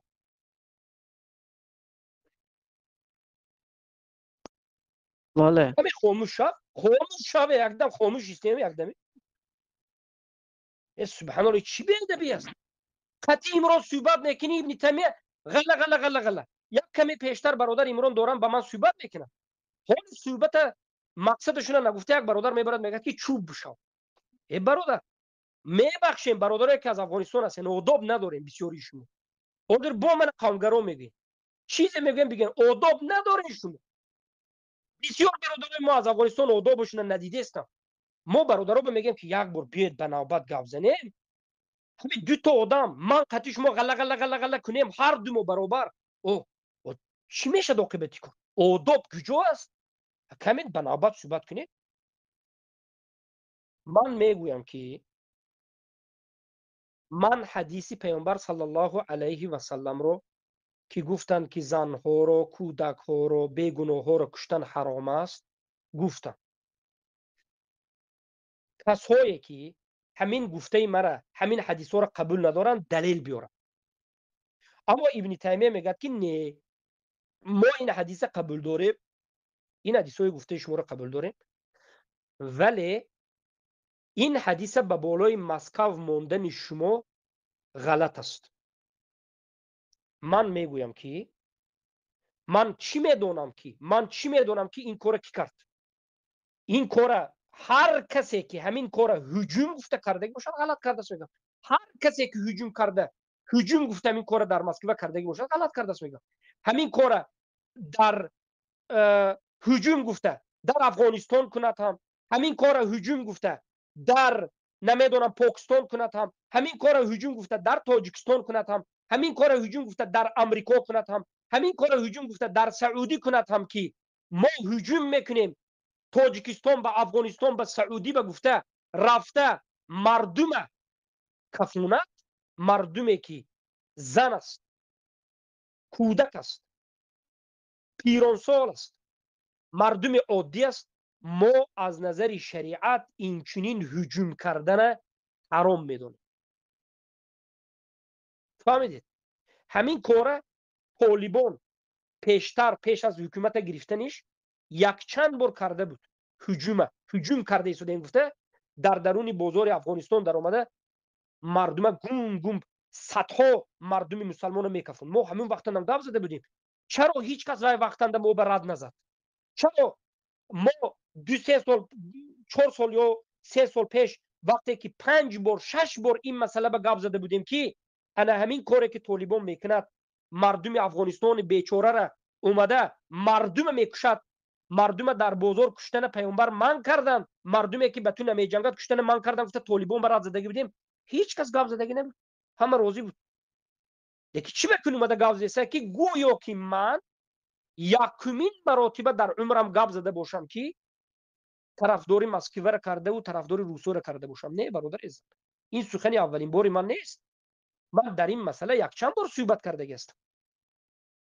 در این مسئله طالبان وقتی که در افغانستان همین کارها را میکرد مردم عامه را اینجا 2 تا میلیسه است گفته 100 تا مردم عامه را میکشت ما علما به برآمده سوال دادیم علمای اهل سنت گفتن که نه این درست نیست از نظر مصلحه و مفسده این کار درست نیست 2 تا سالدات به 100 تا مسلمان کشتن دوما در وقت هجوم کردن مردم عامه زنها و کودک هایی که بیگناه است خواه مسلمان خواه غیر مسلمان کشتن در وقت هجوم حرام است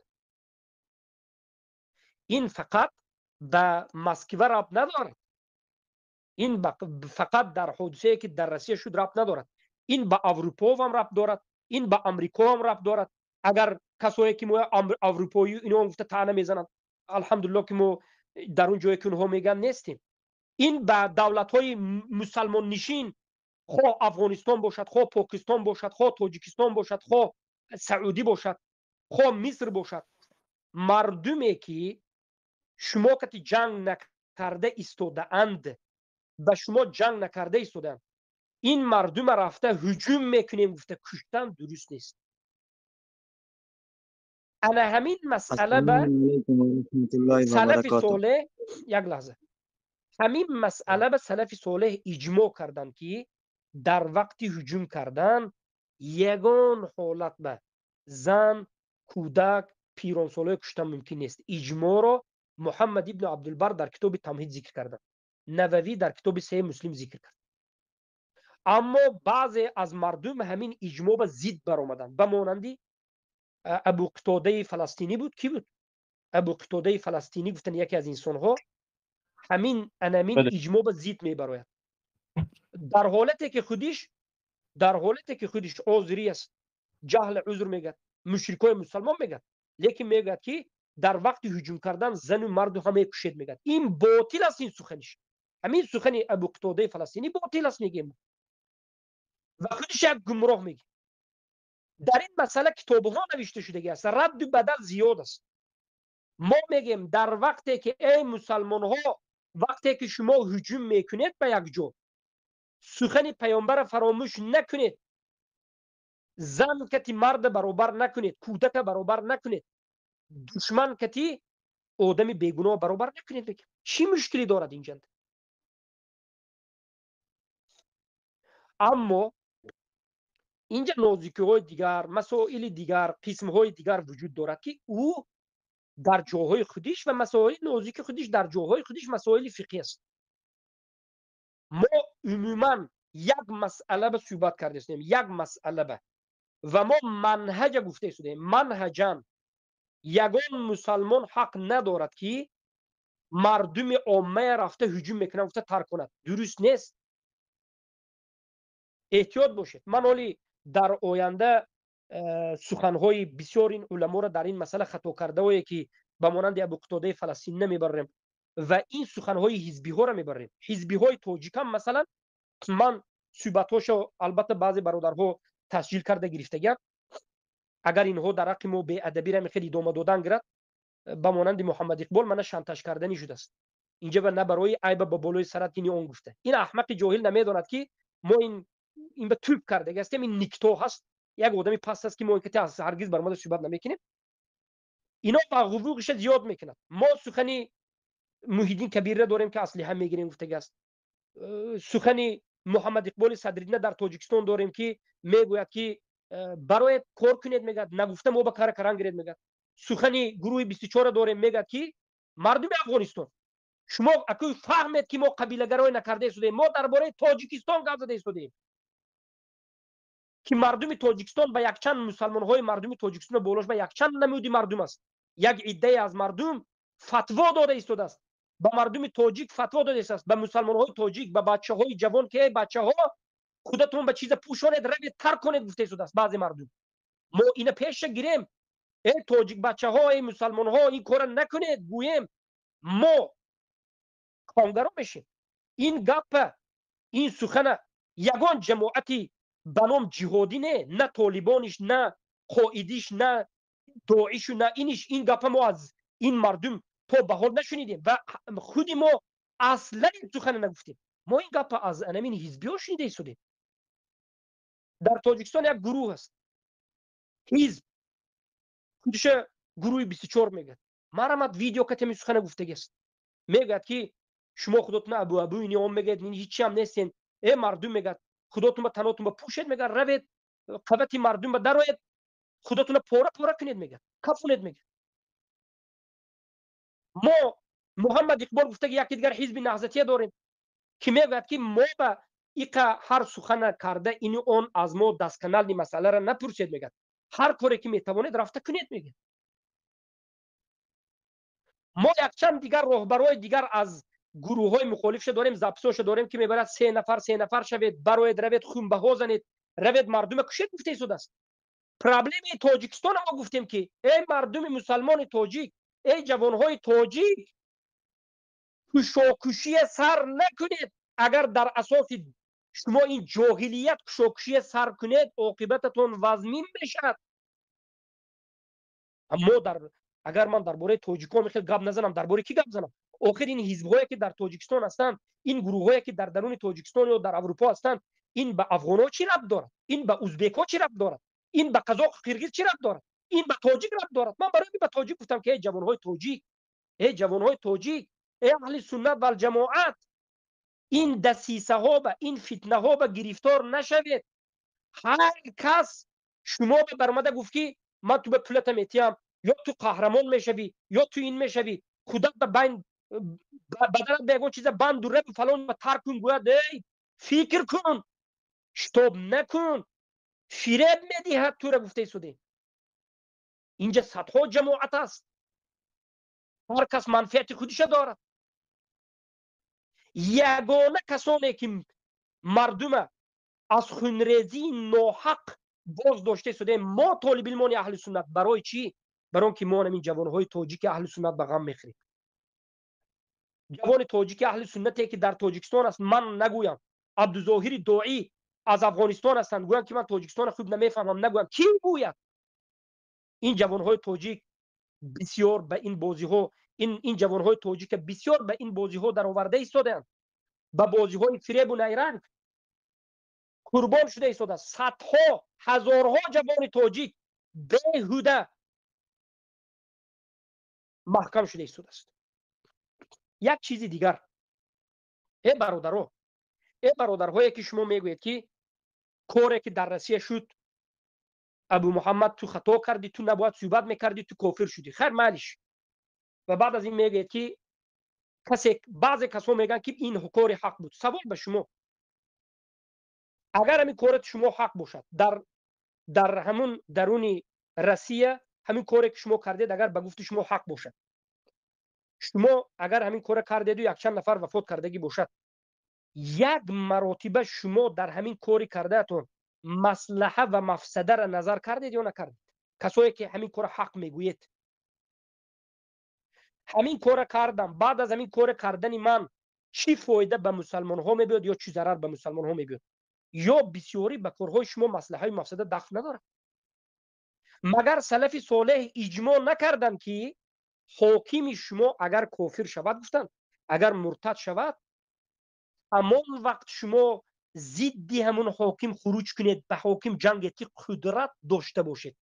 اگر سخن من به علمانه باشد، علما باید به من رد زنید، گوید که بله همین سخنت همین مسئله به جاهلانه دیگر مسئله به رد نزنید. همین مسئله به سلف صالح گفتند که اگر حاکم طاغوت شود، اگر حاکم کافر شود، همان وقت شما به خروج کردن حق دارید که قدرت و توانایی داشته باشید. احمد ابن حنبل در زمان خودشان حاکم کافر گفتند، مأمون کافر گفتند، لیکن مردم به خروج دعوت نکردند. برای چی؟ برای اینکه قدرت نداشتند، برای اینکه اهل سنت موحدین احمد ابن حنبل آدمهای انیق لشکر نداشتند. اگر احمد ابن حنبل 200 نفر کتی شمشیر کتی میخواستند، مأمون 100,000 200,000 لشکر داشت، میخواست احمد ابن حنبل تمام مسلمان ها را نابود میکرد. چه که در زمان حجاج ظالم، وقتی که حجاج ظالم ظلمش درجه بالا رفت، قسمی از سلف تکفیر کردند. یکی از اونها اوزاعی حسن بصری و یکی از اونها سعید ابن جبیر بود. سعید ابن جبیر، بله، سعید ابن جبیر یکی از تابعین، 1000 لشکر جمع کردند، از همین فارس ها آمدند، حجاج ظالم که جمع کردند، شکست خوردند. اینقدر شکست سخت خوردند که بعضی از علما گفتند که بعد از شکستی سعید ابن جبیر اهل سنت و الجماعت چنان ضعیف شد که به گفته نیست. بعد از این علمای سلف اجماع کردند که به حاکم ظالم حتی خروج کردن درست نیست. گفتن بعد از این اجماع شد، تو این اجماع نبود. تو این وقت به حاکم ظالم خروج کردن جایز بود. به مانند بارک الله فیکم، حاکم اگر خطا کند خروج کردن، به مانند این که حسین ابن علی رضی الله عنه خروج کردند و یک چند خروج ها شده بود. اما بعد از حادثه سعید، بعد از این سلف اجماع کردند که نه، مفسده برای مسلمان ها ضرر زیاد شد. ضرر از این خروج ها برای مسلمان ها زیاد است. برای همین میگوییم که یک حاکم مسلمان ظالم باشدم خروج نکنید. یک، اگر کافر شود، اگر طاغوت شود، کدام وقت خروج میکنید؟ وقتی که قدرت و توانایی داشته باشید خروج کنید. قدرت و توانایی نداشته باشید صبر میکنید. چرا؟ برای اینکه شما قدرت نداشته باشید، همه خیلی خیزید، 1000 نفر 500 نفر موحدی بوده خیزید، یک روز به نابود بدتر میکند، ریش و بیش که اهل حق از این منطقه نابود میکند. این منهج اسلام است، این منهج قرآن است که مسئله که به اصول دین ربط ندارد، مسئله که به اصول دین ربط ندارد، مسئله که مسئله جنگ است و کشتار است و مسائل این است و آن است و یا دیگر مسائل اجتهادی، مسئله که اصل دین نیست، مسائل اجتهادی است، همیشه به مصلحه و به مفسده نظر کرده میشد. یعنی چی؟ یعنی هر کسی که این کار میکرد باید فکر کند بود که بعد از این کاری کرده اش چی فایده به بالای موحدین می آید و چی ضرر به بالای موحدین می آید. امروز کسانی که دعوا میکنند که در همون روسیه این کار کردیم، چی فایده به بالای موحدین آمد؟ همین سوال به جواب بتیان که ما به 10 تا فایده ضرر ذکر کنیم، ما هم 50 تا ضرر به بالای اینها ذکر کنیم. صدها برادر موحدی که آرام توحید آموخته، دینش حفظ کرده، اهل سنت شده، آهسته آینده برای اهل سنت یک عالم و طالبین شدنش ممکن بود، امروز در روسیه میقپند، بهانه تروریستی به بالای سرش میزنند، فرد میبرند در جنگ اوکراین کشته میپرتویند. این حادثه که در مسکو شد، این یک بهانه شد، بهانه به روس‌ها، به حکومت روسیه، بهانه به حکومت تاجیکستان. هم در تاجیکستان هم در روسیه میقپند مردم تاجیک موحد، خواه زن باشد خواه مرد، میبرند درون تورمه، یا میگن یا میری جنگ اوکراین صف روس کتی، یا که همینجا نوبتت میکنی. صدها تاجیک موحد مسلمان قبضه شده. این یک بهانه شد. روس میبخشید به زبان روسی پلیوت میگن، به زبان تاجیکی فارسی گیم توف کرده است. همین 100 نفره که در درون همون کینوتئاتر نمیدونم در درون همون رقص و بازی که اونجا بود، انا همونجا 100 نفر می 140 نفر کشته شد میگن. این اول دروغ است راست است والله اعلم، اینو ما نمیدونیم. باور کنید حکومت روس پلیوت کرده است، این چیز به توف کرده است. 200 نفر کشته شدم. حکومت روس به هیچ ضرری ندارد، پروا ندارد حکومت روس. از این چیز این استفاده میبرد، از این چیز استفاده برده ایستاده است.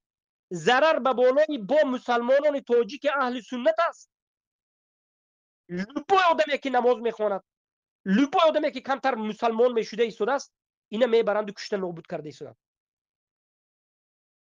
بعضی آدم‌ها دعوا میکنند، داد و فریاد زده ایستاده است که این همین کاری که در مسکو شد ما کردیم گفته. یک بار شما نظر کنید که این کار در حقیقت شما کردید یا دیگر کس کرد.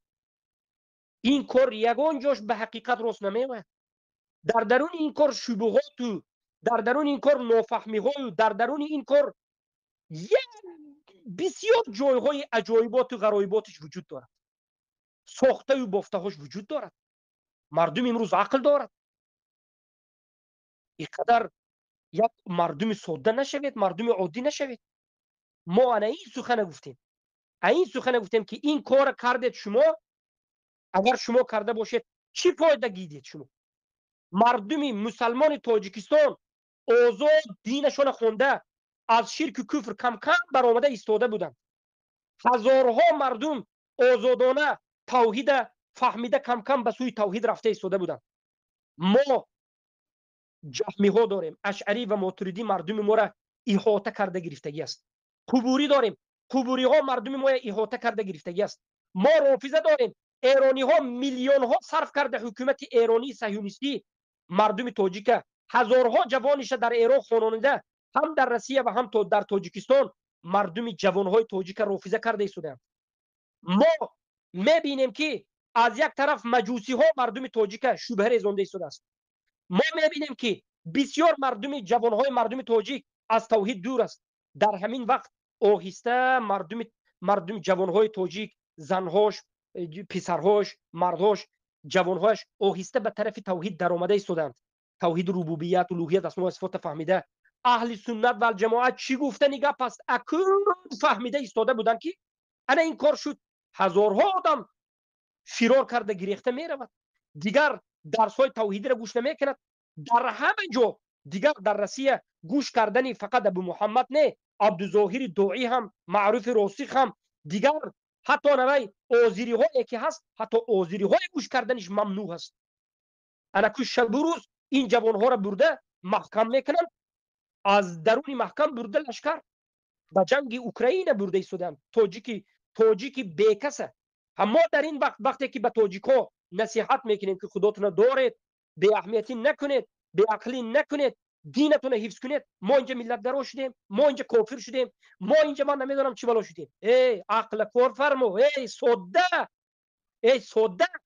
ای به عقل، ای انسانی که تو نمیفهمی که در کدام مسئله صحبت میکنی. آینده را می فکر کن. یک کمی در بالای جوانهای تاجیک، در جوانهای مسلمان تاجیک باشد، اگر جوان مسلمان تاجیک و اگر ازبک باشد همین حادثه، ما با این حادثه درباره جوانهای ازبک صحبت میکردیم. اگر این حادثه درباره جوانهای عرب می بود، انگلیس می بود، درباره جوانهای عرب و انگلیس صحبت میکردیم که در وقت شکردگی هستیم. درباره غزه هم یک بار نه، دو بار نه، سه بار نه، 10 بار صحبت کردیم. چرا در این مسئله صحبت نکنیم؟ مفسده، عاقبت این کار فقط ضرر است. از این کار انمین حکومت تاجیکستان، از یک طرف حکومت روسیه، از یک طرف من نمیدونم این حزبی های مخالفه غلبه کرده است. همه این مغز، همه این ضرر به مسلمان ها. من به مردم تاجیکستان، به مردم مسلمان تاجیکستان 3-4 ماه پیش یا 2-3 ماه پیش گفته بودم که مردم مسلمان تاجیک، شما از یک طرف حکومت دارید، از یک طرف این مردم مبارزه دارید. این حکومتی هم شما را استفاده میبرد به خاطر در حکومتش موندن. این بنام مبارزش که این حزبی های گوناگون است، اینها هم شما استفاده میبرد به خاطر به روی قدرت آمدن.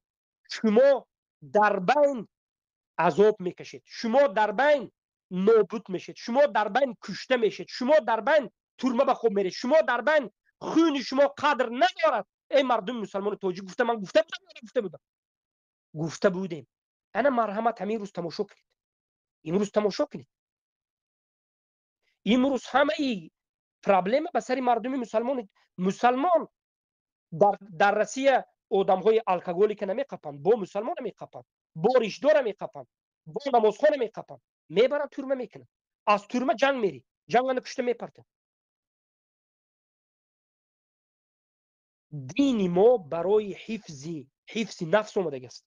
ما در علم اصول فقه خوندیم که دین ما از نظر مصلحه و مفسده صحبت میکنه.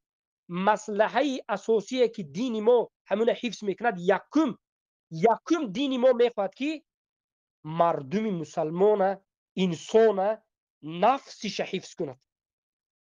شریعت ما برای نابود کردن انسانیت نآمده است، برای حفظ انسانیت در اساس قرآن و سنت، در زیر حکم قرآن و سنت آمده است. چی رسد حفظ یک مسلمان، چی رسد حفظ یک جوان مسلمان؟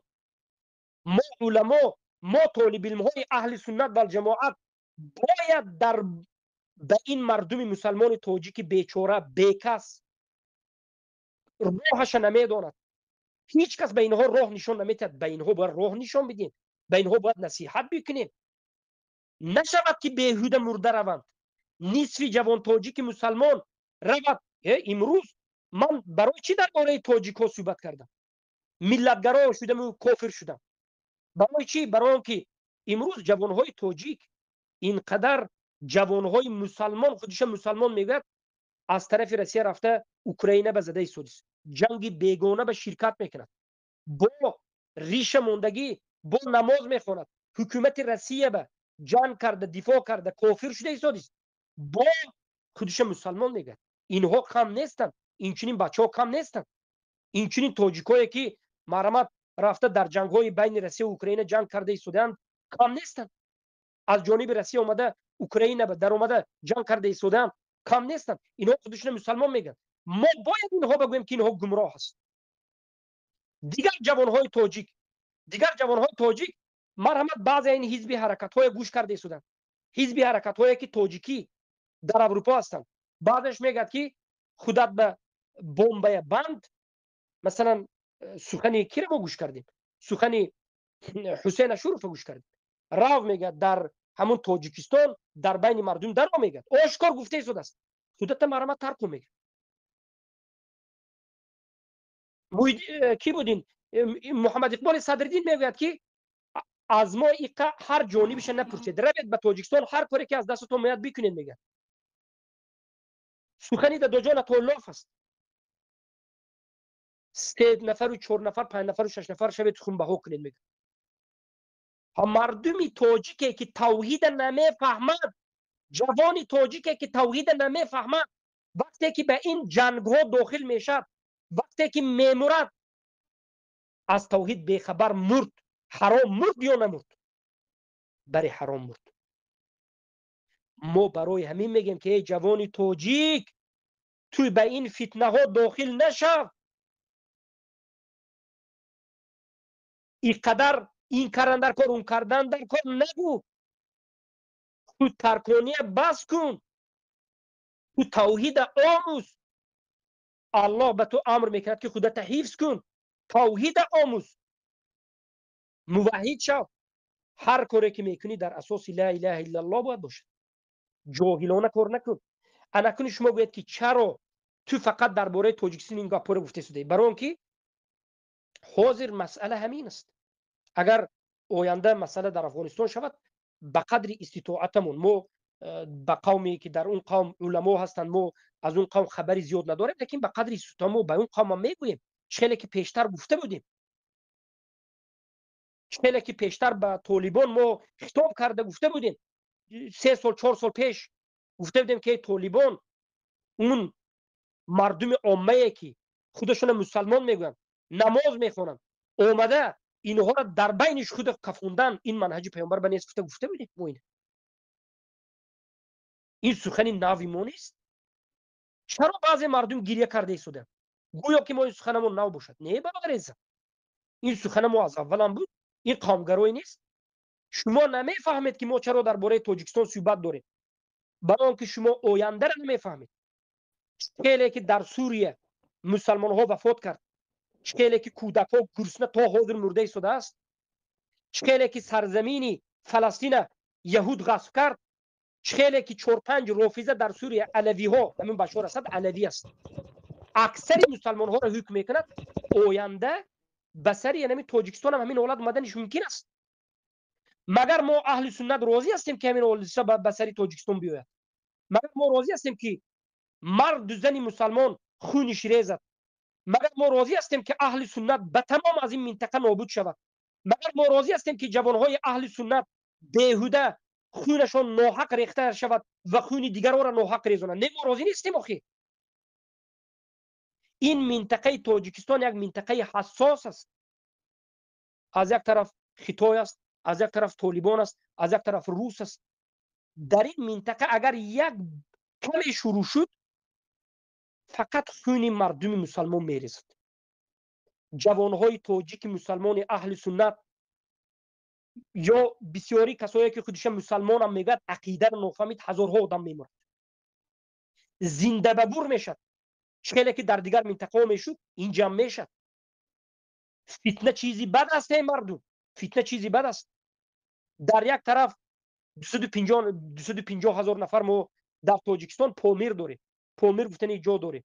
250,000 نفر علوی ها هست، اسماعیلیه ها هست، معذرت خواهی میکنم، اسماعیلیه. اگر رفت تو تمام حکومت ها گفتن که ما اسماعیلیه ها را طرفدار میکنیم، برای ما اسماعیلیه ها خوب است. اسماعیلیه ها برای حکومت به زیر دستش بگیرد، از امروزه بدتر تو میکنه، زنده به گور تو میکنه. چی به آینده را ما فکر نباید کنیم؟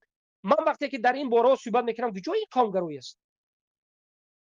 اگر علما درباره آینده صحبت نکنند، اگر طالب علم ها درباره آینده صحبت نکنند، اگر طالب علم ها مردم از فتنه بیان نکنند که ای مردمی که خودت مسلمان میگویی رقص کرده گشته ای، اولی عذاب الله در پیش است. ای مردم مسلمان تاجیکستان، اگر شما به خود نآیید، اگر شما به دینتان چنگ نزنید، اگر به لا اله الا الله چنگ نزنید، عذاب الله، اولی فتنه های سخت در پیش است. اینه فراموش نکنید، اینه فراموش نکنید که فتنه ها به این مردم پراکنده، به این مردم تاجیکی که به لا اله الا الله چنگ نمیزند، خودش مسلمان میگه، جاهل است، خودش مسلمان میگه، قرآن و سنت یک طرف پرتافتگی، خودش مسلمان میگه، همیشه در 2 جاهل و 3 جاهل گرد اطرافش است. من البته یک برنامه فکر کرده بودم، من به برادر ابو عبدالرحمنم همین رو صحبت کردم، یا دیروز من گفتم یک برنامه باید بکنیم که درباره آینده تاجیکانی که در تاجیکستان هستند، درباره آینده اینجا چی شدنش ممکن است.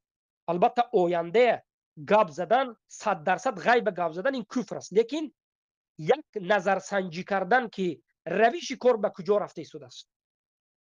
ببینید امروز تاجیکا، همین روز حالت تاجیکایی که از تاجیکستان هستند اگر نظر بکنید، از یک طرف حکومت است، ضد حکومت مبارزه است، یا نهضت است، یا وطندار است، یا که مثلا گروه 24 است. بله اینا 2 گروه، حکومت است و ضد حکومت مبارزه است. اینا 2 گروه شد اینجا. گروه یک مثلا حکومتدارها، ضد حکومت مثلا گروه های پراکنده، مثلا نهضت است، حزب نهضت اسلامی میگه خودشه، و گروه 24 وطندار. سوم گروه کسانی که بی‌طرف مرده. چهارم گروه اینها مردم مسلمان اهل سنت، مردم عامه اهل سنت که ما طالب علم هستیم. در پهلوی این مردم کی است؟ ما طالب علم هستیم. یک چند طالب علمایی که دعوت میکند از اهل سنت و جماعت اگر هست، اینها همین با همراه مردم هستند. برای که این طالب علما نه همراه حکومت هستند، این طالب علما نه همراه این مخالف هستند، طالب علما جدا هستند. ولی اینا باید گفته شد که جدا، عدل نه، جدا هستند. و این طالب علما را اکو ببینید، اکو شما رویش نظر بکنید. طالب علمای تاجیکا امروز چیکار کرده شده؟ مثلا من خودم میگم، ما امروز کتابی که شرح میدیم، کتاب فقه موثر، آب، درباره آداب، درباره اخلاق، درباره انسانیت ناحق خونش نریختن، جاهلانه رفته هر کار نکردن، گفتی هر کس به باور نکردن، استفاده نشدن. دیگر آدم ها شما را مثل بازیچه نباید استفاده کند. به زیرکی از فتنه دور شدن، یک کار کرده تربیه کردن خود، تربیه کردن فرزند به توحید، انا این چیز به دعوت کرده شدی. آداب، اخلاق، علم، صبر. آداب، اخلاق، علم، صبر، علم، مدنیت، فرهنگ به دعوت کرده شدی. خونریزی، کچاکشی، بیهوده رفته خودت ترکان و حکومت گیر، من به حکومت لازم است حالی ما نگفتیم. برای که منهج اهل سنت من پیشتر ذکر کردم که وقتی که قدرت نداری تو کی هستی که این سخن رو میگویی؟ 4 تا جوان توجیه حاضر خیزد نابود میشد. یعنی هیچ چیزی ندارد اهل سنت. تظاهرات، این چیزا فایده نداره، نابود میشد اهل سنت. چیزی که در همه ربیع العربی، ربیع بهار عربی را دیدید، همش دیده برید. لیبیا بینید، تونس دیدید، مصر بینید، سوریه بینید، عراق بینید. کنی چی شد؟ غیر از هزارها آدم مردنش. برای همین سلف صالح گفتن که قدرت نداری، همین بیدگی تم از دست نده، علم آموز، تربیت فرزندات، آینده فکر کن. حاضر نتوانستی بعد از 20 سال فکر کن. گفت این است تربیه ما طالب علمان اهل سنت. طالب علمان اهل سنت صحیح بخاری، تفسیر قرآن، عقیده، فقه، یکتا پرستی را دعوت میکنن، درس میدن که لااقل مسلمان نوری، این دنیا خوار و ذلیل بودی و دنیا جهنم اقلا نروی میگه. اما از یک طرف حکومت خیر معلوم است در تربیه و تعلیم در این مسئله، در این جاده خیلی رسوا شده است. مردم فقط میبینیم که حقارت و دشنام و مدنیت جوان پسرها، جوان دخترهایی که امروز در مکتبهای میانه میخوانند از نظر علمی پست و از نظر فرهنگی جاهلترین مردم، بی ادب، بی اخلاق شده رفته شدند. از جانب دیگر نظر میکنیم به مخالفا. به کی؟ مخالفا، خواه گروه 24 باشد، خواه حزب نهضت اسلامی باشد، خواه دیگر گروه ها باشد، پیمان و اینها به مردم چی داده شده؟ خیر ما طالب علمان اهل سنت به مردم چخیل نجاست دور کردن، چخیل آداب، چخیل سلام دادن، چخیل شیشتن، خون ناحق نریزانیدن، صبر کردن، بیهوده کشته نشدن، جنگ نکردن، خون ناحق نریزاندن دعوت کرده شدیم. ما تعلیم داده شدیم. آینده فکر کردن. این مخالفات چی تعلیم داده شدن؟ آیا مخالفایی که امروز مخالف حکومت تاجیکستان هستند قرآن درس داده شدن؟ نه. تفسیر درس داده شدن؟ نه. حدیث درس داده شدن؟ نه. فقه درس داده شدن؟ نه. چند سال است که اینا از تاجیکستان برآمدن؟ 8 سال، 9 سال، 10 سال است که اینا از تاجیکستان برآمدن. از سال 2015 9 سال است. 8 9 سال است که از تاجیکستان برآمدن. 8 9 سال باز این مخالفای تاجیک به مردم تاجیک، به جوانهای تاجیک گشته و برگشته هر روز اینها گفته شدند که حکومت تاجیکستان بد است، ای جوانها شما اینه، شما مظلومید، شما انتکارن آن تکران. این جوانهای تاجیک، جوانهایی که از تاجیکستان است، تاجیک جاهل، خودش مسلمان میگود نیم زودش بدین مثال، جاهل، معلومات اقلا دنیویش خوب نیست. این مردم شب و روز در افیر این مخالفا، این جوانهایی که در روسیه هست، هزارها جوان، میلیون جوان، وقتی که در افیر در این صحبت‌های پخش مستقیمی این مخالفا، هر روز اینها پخش مستقیم دارد، بله 5 ساعت 6 ساعت برنامه‌ای که محمد اقبال دارد به من بگوید چه کدام برنامه‌اش غیر از مردم جوانهای خیزانیدن و خونش برداشتن و غیر از اونها را به جنگ تیار کردن و زده کشید گفتن و به پیش صف اول انداختن، محمد اقبال دیگر چیکار کرد؟ چی تعلیم داد محمد اقبال؟ به مردم عامه که مردم جوان، پسرهای جوان، دخترهای جوانی که علمی نه دینی و نه دنیوی دارند، این مردم فقط شما خیزید، شما مظلومید، شما خیزید، شما را انتکارن، شما را فلان کردن، شما را پسماندان کردن، شما را اگر نخیزید فلان تون میکنن، مادرتون فلان کردن، آچتون فلان کردن، شما اینید، شما آنید گفتن گیرد. این مردم عامه، مردمی که جاهل است، مردمی که نه از علم قرآن با خبر است نه از علم دنیوی، این مردم مابین 2 سال به نخست 5 سال به نخست 10 سال به نخست 15 سال ممکن انمو کودکایی که 15 سال سخن اینها را گوش کرده اومد و دیوانه تربیه شد خیلی هم بدبین سختی حکومت تربیه شده اما خودش از توحید بیخبر است زیرا که محمد اقبال به این جوانها بدبینی حکومت تعلیم داد اما توحید تعلیم نداد آداب تعلیم نداد یک جانب تعلیم داد جانب دیگر تعلیم نداد محیدین کبیری شب و روز خیزد تعلیم داد اما این جانب تعلیم نداد 4-5 این کودک‌های حزبی بچه‌ها خیزد شما را تجاوز کردن میگدو لیکن جانب توحیدی در این مردم نیست. این مردم اگر پگه بناگو خیزد اگر این مردم این جوانها پگه بناگو در تاجیکستان خیزد تظاهرات کرد و خست زنازنی به وجود آمد چی حادثه میشد؟ انا که به من به سوال من جواب بدید چی حادثه میشد؟ اینا خودش مسلمان بگید این جوانها تاجیک نیم دایدش خودش مسلمان بگید توحید نمیفهمد ولی شاگردای محمد اقبال خستن به تیار خونی همش جوشیدگی پریامای فراش هر روز گوش کنید جوانها برآمده میگد که ما مردیم میگد ما میخزیم میگد ما میتر کنیم خودمون میگد ما میریم بکشیم ما میگد این مردم از توحید بیخبر این مردم رود ترکون به خودکشی به مردم کشی به سر کنه حکومتی گوید هر یک آدم زدن به سر کنه. در تاجیکستان چی حادثه به وجود میاد؟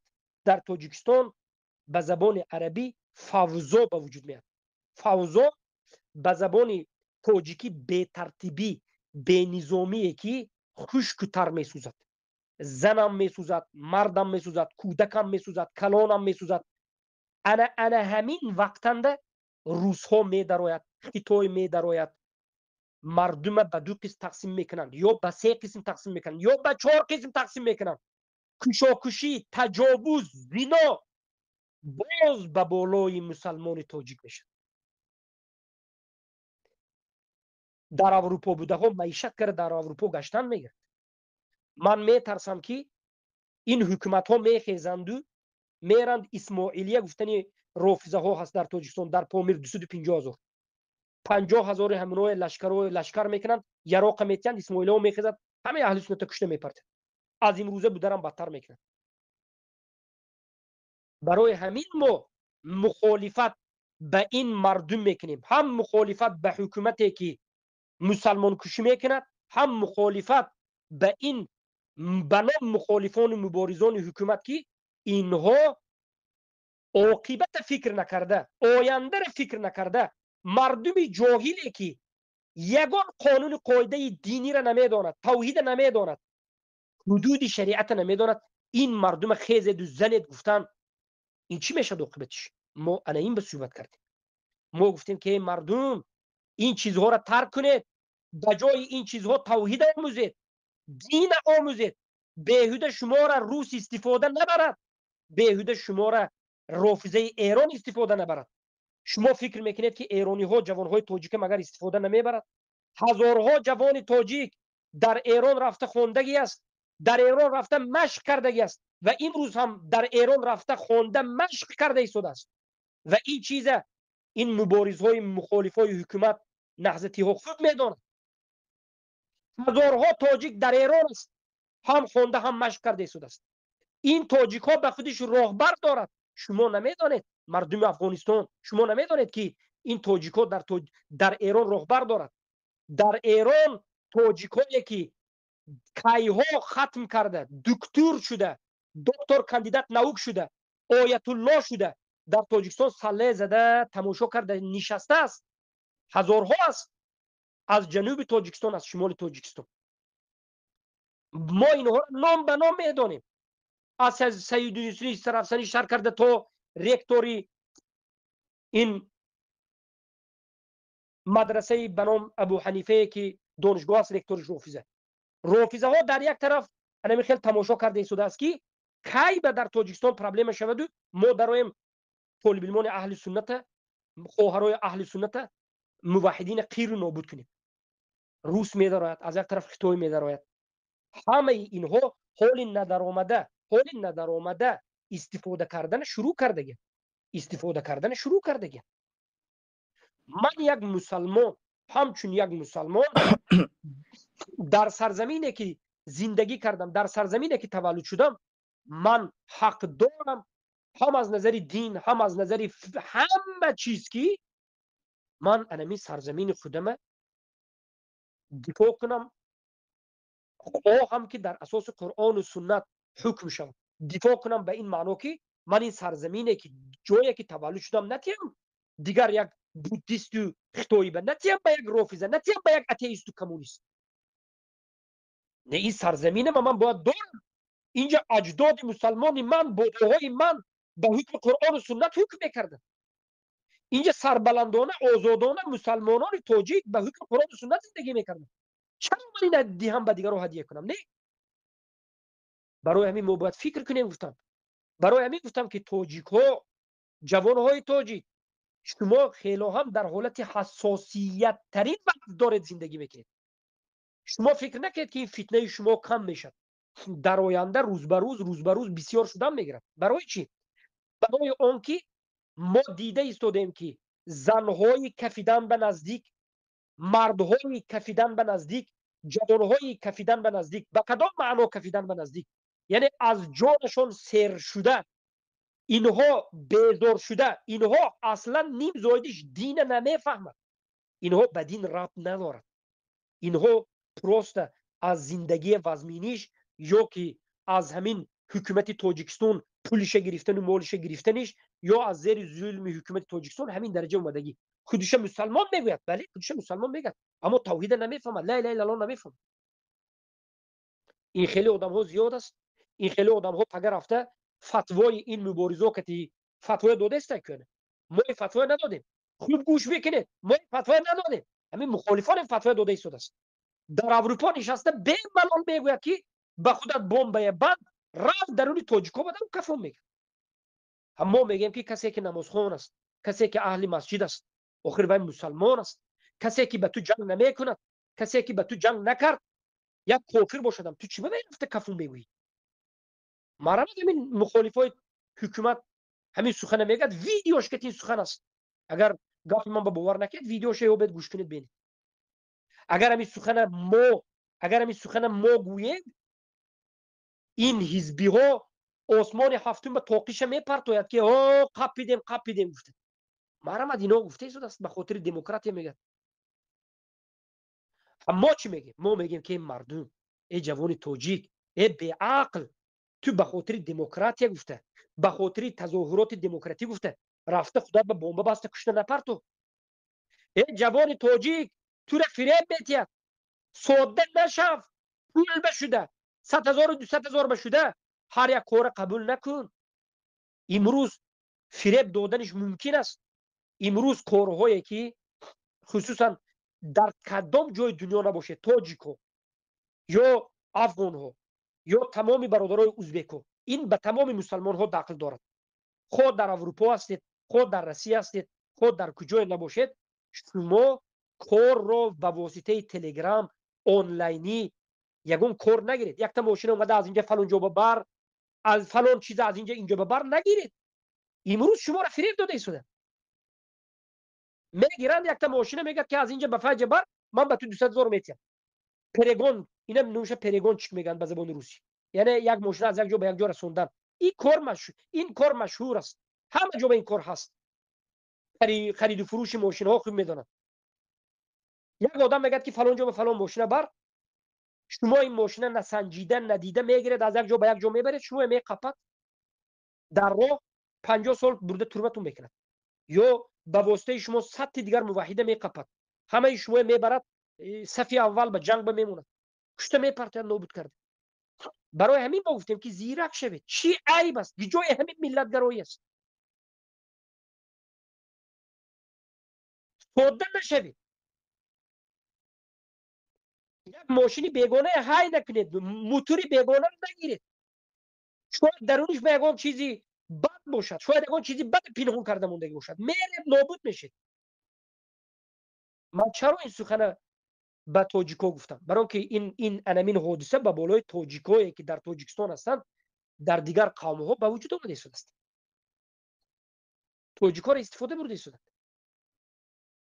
همین بود مقصد ما همین است. مختصرا اگر بگویم مقصد ما این است که جوانهای مسلمان ملت توجیک، جوانهای مسلمان افغانستان، جوانهای مسلمان ازبکستان، جوانهای مسلمان تمام عالم باید خودشان حفظ کنند، باید به توحید چنگ زنند، باید نفهمیده و ندانسته جاهلانه به هر کار به هر چیز دست نزنند.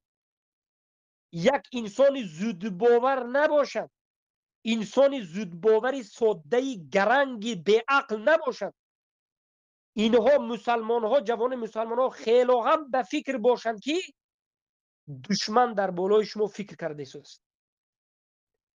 دشمن به بالای شما نقشه کرده است. همین که گپ گفتیم،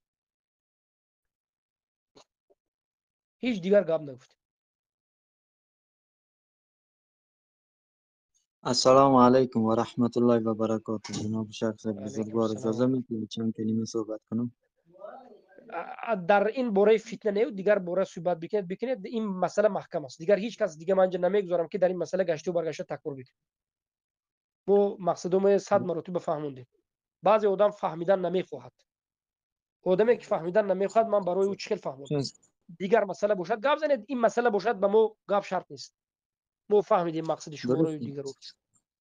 درست است شخص بزرگوار. برادر اگه اجازه بدید من صحبت کنم.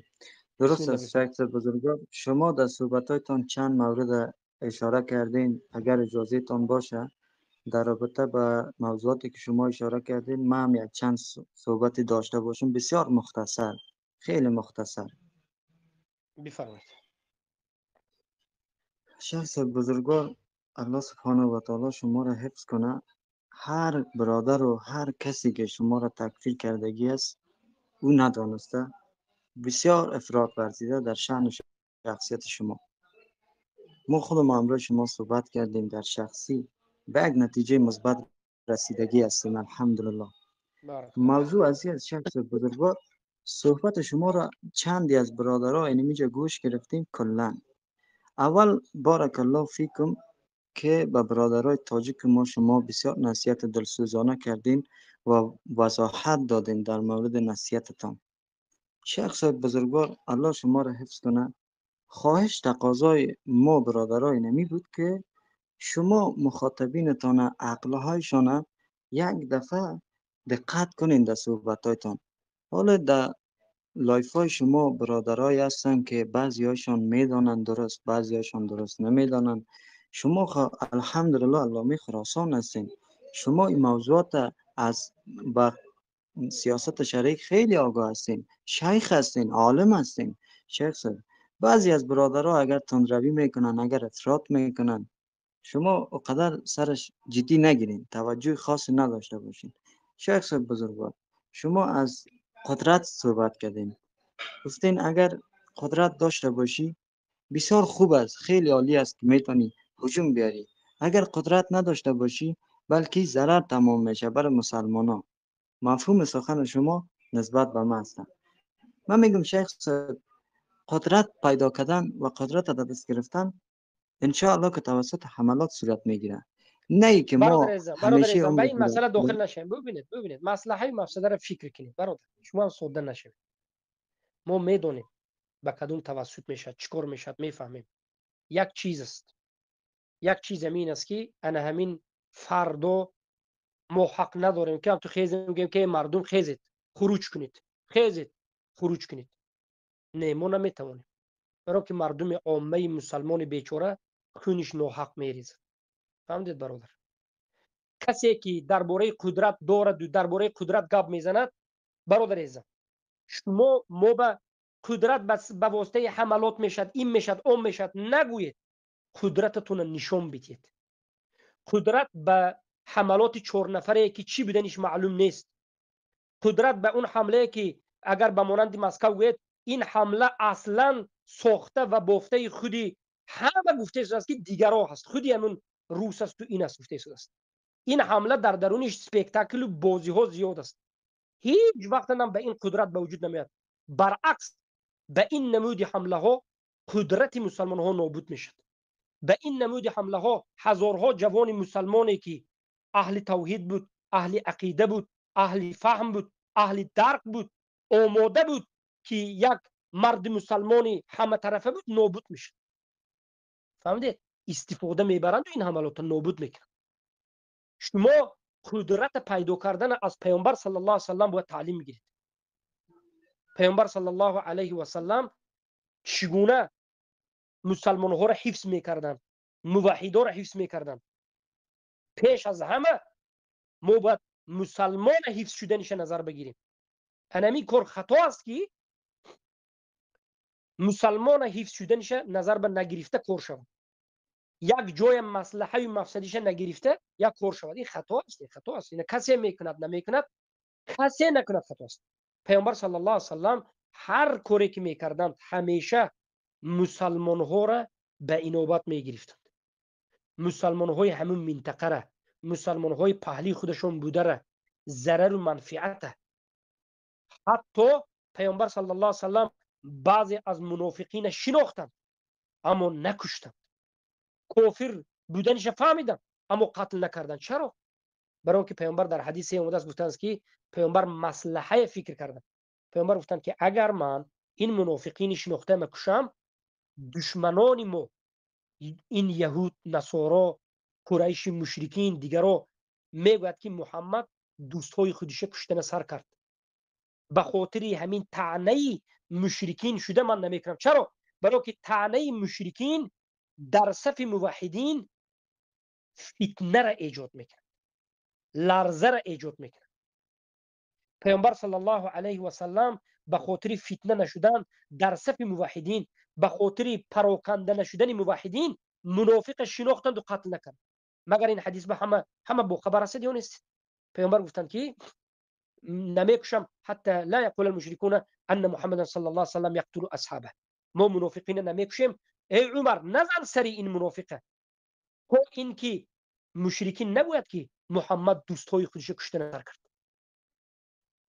یعنی پیامبر صلی الله علیه و سلم می توانستند که اینجا کشند. از نظری شریعت منافق حقشون بود، اما مصلحه، ضرر و فایده که به بالای مسلمان ها می آید این فکر کرد. گفتند که توی حاضر اینا میکشی ای عمر؟ منافق گفته ضرری که به بالای ما می آید از جانب مشرکین سخت است. ما باید این نوبت بگیریم. پیامبر صلی الله علیه و سلم یک مجتمع اسلامی پیامبر صلی الله علیه و سلم خود به خود پیدا نکردند. پیامبر صلی الله علیه و سلم این مجتمع برای ساختن همیشه مصلحه، مفسده، یکمین وظیفه پیامبر صلی الله علیه و سلم این بود که حیات مسلمان های نگاه می داشت. وقتی که 70 قاری پیامبر فرستادن به یک منطقه جنگ مؤته، در همین مؤته کشته شدند. چند وقت پیامبر در حالت غضب، در حالت غمگینی، در حالت اینقدر سخت غمگین بودند به خاطر این مسلمان های موحدی حافظان قرآن کشته شده که از الم و سختی و غمگینی دعای قنوت کرده 1 ماه و 2 ماه لعنت میکردن مشرکین. مسلمانی واقعی را مرده شدنش، برای کشته شدنش، شهید شدنش برای پیامبر قدر سخت بود. حاضر بسیار آدما پرواش نمیبرد. 1000 مسلمان بیهوده کشته میشد. میگه خیر شهید شد، الحمدلله شهید شد، مرد رفت، هیچ گپ نه، قدر الله ما شاء فعل. بعضی آدما اعوذ بالله به درجه بی‌پروا شدگی است که درجه جبری به اومدگی است. جبری 100 تا خواهر نابود شد، گفت قدر الله ما شاء فعل، هیچ گپ نه، تقدیرش. این کاری خطا کردی، از نظر مصلحه مفسده به وجود آمد. 1000 تو 100 تا کافر چیکار کردی نکردی؟ 1000 تاجیک مسلمان موحد کشته پرتوفت. این کاری کرده تو ضرر به اسلام مسلمین به موحدین شد. این منطقه را 10 سال عقوبت برد و میگه قدر الله ما شاء فعل، تقدیر میکرد. پیامبر خیلی نکردن لیکن پیامبر خیلی نکردن. یا اگر موحدا کشته شود، امروز قاعده برآمده است که الحمدلله شهید شد، بهتری شد، شهید شد، مرد برفت، شهید شد میگه ماشاءالله بهتری شد میگه. نه، پیامبر صلی الله علیه و سلم چرا این 70 قاری مردگی نگفتند که الحمدلله 70 نفر از مسلمان ها قاری ها شهید شدند، الله اکبر فرسان شوید؟ نگفتند. پیامبر غمگین شدند. پیامبر غضب کردند که چرا اینو کشته شد. پیامبر فریب دادند، از فریب خورده شدنشون غضب کردند. پیامبر صلی الله علیه و سلم نگفتند که 70 نفر شهید شد هیچ باکی ندارد، الحمدلله شهید شهدا است. نه، بله شهدا شهید شدن بهترین درجه است، اما پیش از شهید شدن تو باید بیهوده شهید نشوی. یعنی بیهوده به این معنا که تو را کافر فریب داده، تو را کافر به ارزشانه فریب و نیرنگ و مکر کرده، هزار جوان نابود نکنه کافر. این چیز به بی‌پرواگی کردن احمقی است. این چیز به قدر الله ما شاء فعل، الحمدلله شهید شد، هیچ گپ نگفته. جوانهای بی پلان بی برنامه هزار نابود کردن این احمقی است برادریز. عالم ها طالب علم ها به مانند پیامبر صلی الله علیه و سلم وظیفه اشان چی است؟ جوانهای مسلمانی کدام ملت نباشد، جوانهای مسلمان نصیحت کردن که بیهوده خودتون قربان نکنید، حتی به شهادتی که عاقبتش به سبب فریب خوردن شهید شده باشید، به سبب خطا رفتن به شهادت رسیده باشید، انا این چیز غم میخورد این. اما ما امروز یک عده میبینیم که پروا ندارد، یه تقدیر میگه. اعوذ بالله، این طعنه به پیامبر میشه. پیامبر صلی الله علیه و سلم این 70 نفر به چند ماه غمگین شدن، چند ماه دعا خوندن. پیامبر مگر نمیدونستن که 70 نفر شهید شد، جنت رفت؟ چرا پیامبر غمگین شد؟ برای که ریختن خون مسلمان بیهوده، خون مسلمان ریختنش، مسلمان فریب داده خونش ریزوندن، این وزنینتر است از خانه کعبه نابود کردن. هر جماعتی که، هر عالمی که، هر طالب علمی که، هر کسی که خون مسلمان اهل سنت به بی‌پرواگی میکند، خون مسلمان جوان به بی‌پرواگی میکند، این آدم ها، این جماعت ها پاینده نمیشود، نابود میشود. فراموش نکنید اولین چیزی که ما را نگاه میدارد پاینده نابود نمیشه، شما نگاه میدارد چخیلی که پیامبر الله نگاه داشت. شما باید خون مسلمان ها به بی‌پروا نباشید. شما باید جوان های مسلمان، مردم مسلمان به بی‌پروا نباشید. خواه فلسطین باشد، خواه افغانستان باشد، خواه تاجیکستان و خواه برما و خواه کوکاس، کجا نباشد. شما باید غم خورید. شما باید دو چیز به غم خورید. یکم غم خورید که بیچاره خونش ریخت، خونش فریب داده ریزوندن، خطا کرده خونش ریزوندن، این چیز به غم خورید. دویم چیزی که غم میخورید از همه زیاد برادریزم، بسیاری این جوانهایی که خونش ریخته میشود، محکم میشود، ترمه میشود، کشته میشود، عقیده ندارد، توحید نمیفهمد. ولی ای برادر، همه را به خودت قیاس نکن. ما برای همین جگرخون میشیم. بسیاری بچه‌هایی که به همین کارها دست میزنن عقیده ندارن، یا فریب میخورن، فریب خورده میشن. اینها را بعضش یهود، بعضش نصرانی، بعضش مجوس، بعضش رافضه فریب داده ایستاده است. من البته عموم گفته ایستادم، یعنی بعضی جوانهای هم تاجیک هم غیر تاجیک فریب میتن. از سبب چی؟ از سبب نفهمیدن علم، از سبب جهل، از سبب نبودن عقیده، از سبب نبودن الولا و البرا. همین الولا و البرا این مغز اصول دین است و این یکی از مسئله بزرگترین است که الله به واسطه الولا و البرا والله تو را حمایت میکند. الولا و البرا این حمایت تو است. الله به همین منهج الولا و البرایی که به تو داد در شریعت، همین تو را حمایت کرد. این منهج حمایتی است. همین الولا و البرا کردی، بیهوده کارهای جاهلانه و احمقانه و نابود شوی ها به نمیری. بله فریب دهی از اول بود، چخیلی که پیامبر فریب دادن، لیکن مسلمان یک بار فریب میتید. پیامبر گفتن لا یلدغ المؤمن من جحر واحد مرتين، مسلمان از یک سوراخی دو بار گزیده نمی شود. مسلمان نباید در یک راه 2 بار 3 بار 10 بار فریب خورد. یک بار فریب خوردی فهم خطا گیره. شیخ صاحب اجازه بدین یک صحبت داشته باشم. بارک الله فیکم. شیخ صاحب ما 2 حدیث رسول الله صلی الله علیه و سلم واسه شما میگم. رسول الله صلی الله علیه و سلم میگه در آخر الزمان یکی از فتنه هایی که ایجاد میشه این است که سخن صادق کاذب شمرده میشه، سخن کاذب صادق شمرده میشه.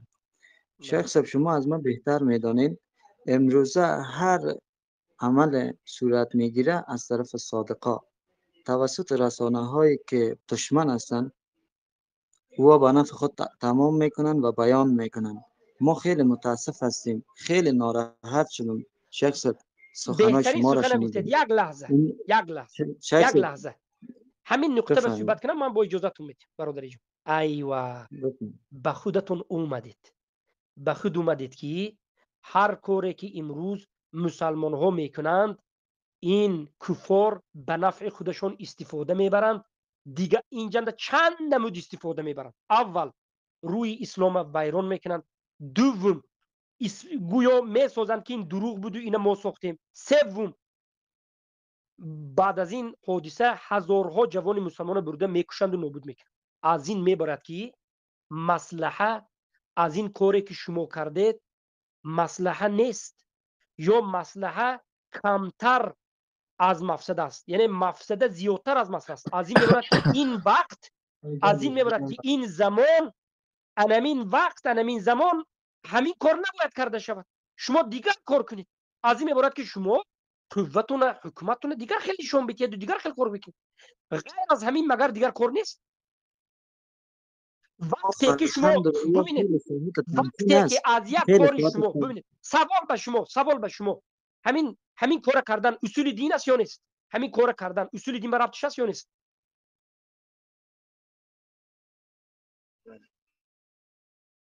سوال به شما برادر توحید، همین کاری که مثلا شما میگید که بعضی جماعت ها میکنند یا بعضی برادرها میکنند، همین اصول دین برابر دارد یا ندارد؟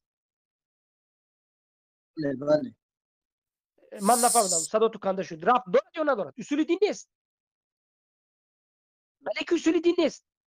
اگر این مسئله اصول دین نباشد، اگر این مسئله اصول دین نباشد، شما همین کار کردید، اگر کرده باشید همین کار کردید، به سر شما از فایده دیده، از مصلحه دیده، مفسده 1 برابر زیاد نه، 2 برابر زیاد نه، 10 برابر زیاد نه، 100 برابر زیاد باشد، آیا همین کار کردنش درست است مگر؟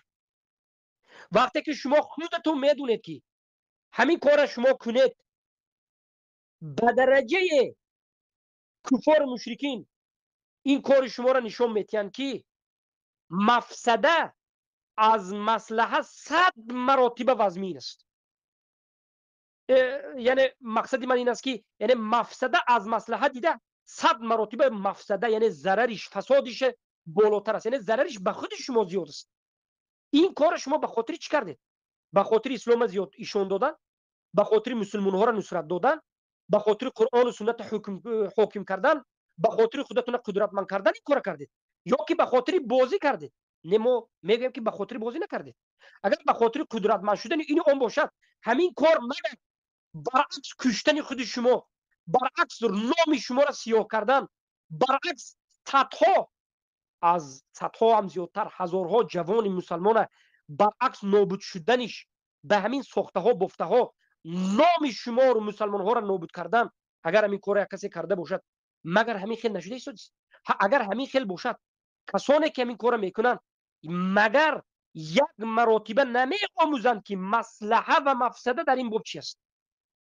خود شما به زبان گفته شدید که افسوس که این کارها رو ما را استفاده میبرن. بله، الله در قرآن گفت که یهود، نصارا، کفار، مشرکین فسینفقونه مبلغ‌های هنگفته، یعنی میلیاردها طلا و دلار و نقره خود صرف میکنن تا که چهره مسلمان ها را سیاهشون کرد. این کار مسلمان کرد یا نکرد فرقش نیست. حاضر شما برادر عزیز، حاضر شما به یک چیزی عجایب همین که همین خیل کفوندن، ترکوندن، دزدیدن، کشتن مسلمان نکند هم به سر مسلمان ها زده ایستاده. مسلمان اگر نکند هم چرا؟ سوال اینجا چرا؟ اگر یک آدم بدین، یک آدم دیوانه، یک آدمی که مجنون است، کسل است، از سبب مجنونی دیوانگی میرد مثلا دو سه نفر میکشد، کوچه به بازار به یگون جوبه، این کفار مشرکین میگد که این مسلمان بود. چی به؟ برای آنکه فایده دارد. به کفار مشرکین این مسلمان گفتن فایده دارد. مردم عامه که امروز هزارها نفر هر روز به اسلام در آمده ایستادند، امروز هزارها نفر توحید خوانده ایستادند، به همین واسطه اینها را پیش راهشون میگیرد. به همین واسطه علما چند تا از علما را برده محکم میکند، میکشد، نابود میکند. حتی کفار مشرکین خودشون ترکت میسازند،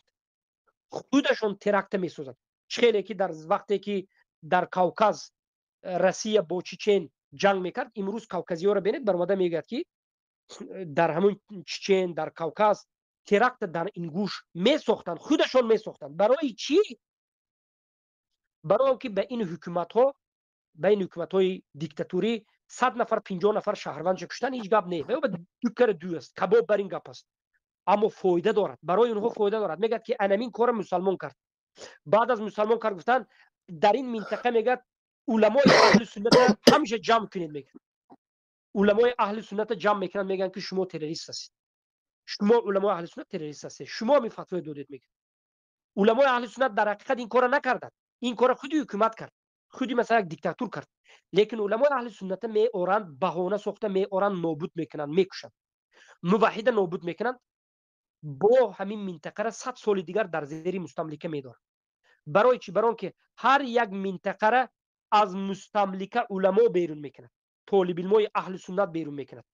هر یک منطقه آزادیش در اساس جوانهای به عقل و به فکر و یک زیرک میشد، نه ساده و احمق کتی، یک آدمای میفهمیدگی کتی، یک دنیای دین میفهمیدگی آدما کتی یک مردم پیش میره، آدم احمق کتی مردم پیش نمیره.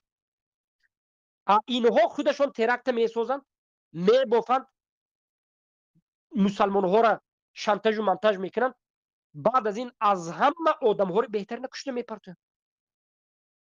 وقتی که برادر عزیزم، وقتی که شماها دیدید که همین کارهای، اگر شما این کار کردگی باشید، مثلا همین کارهای شما ضرر دارد، 10 کرته 50 کرته 100 کرته خودتون مسلمان ها را همه لخ کردید. برای چی کار میکنید؟ زچیم گفتی روز؟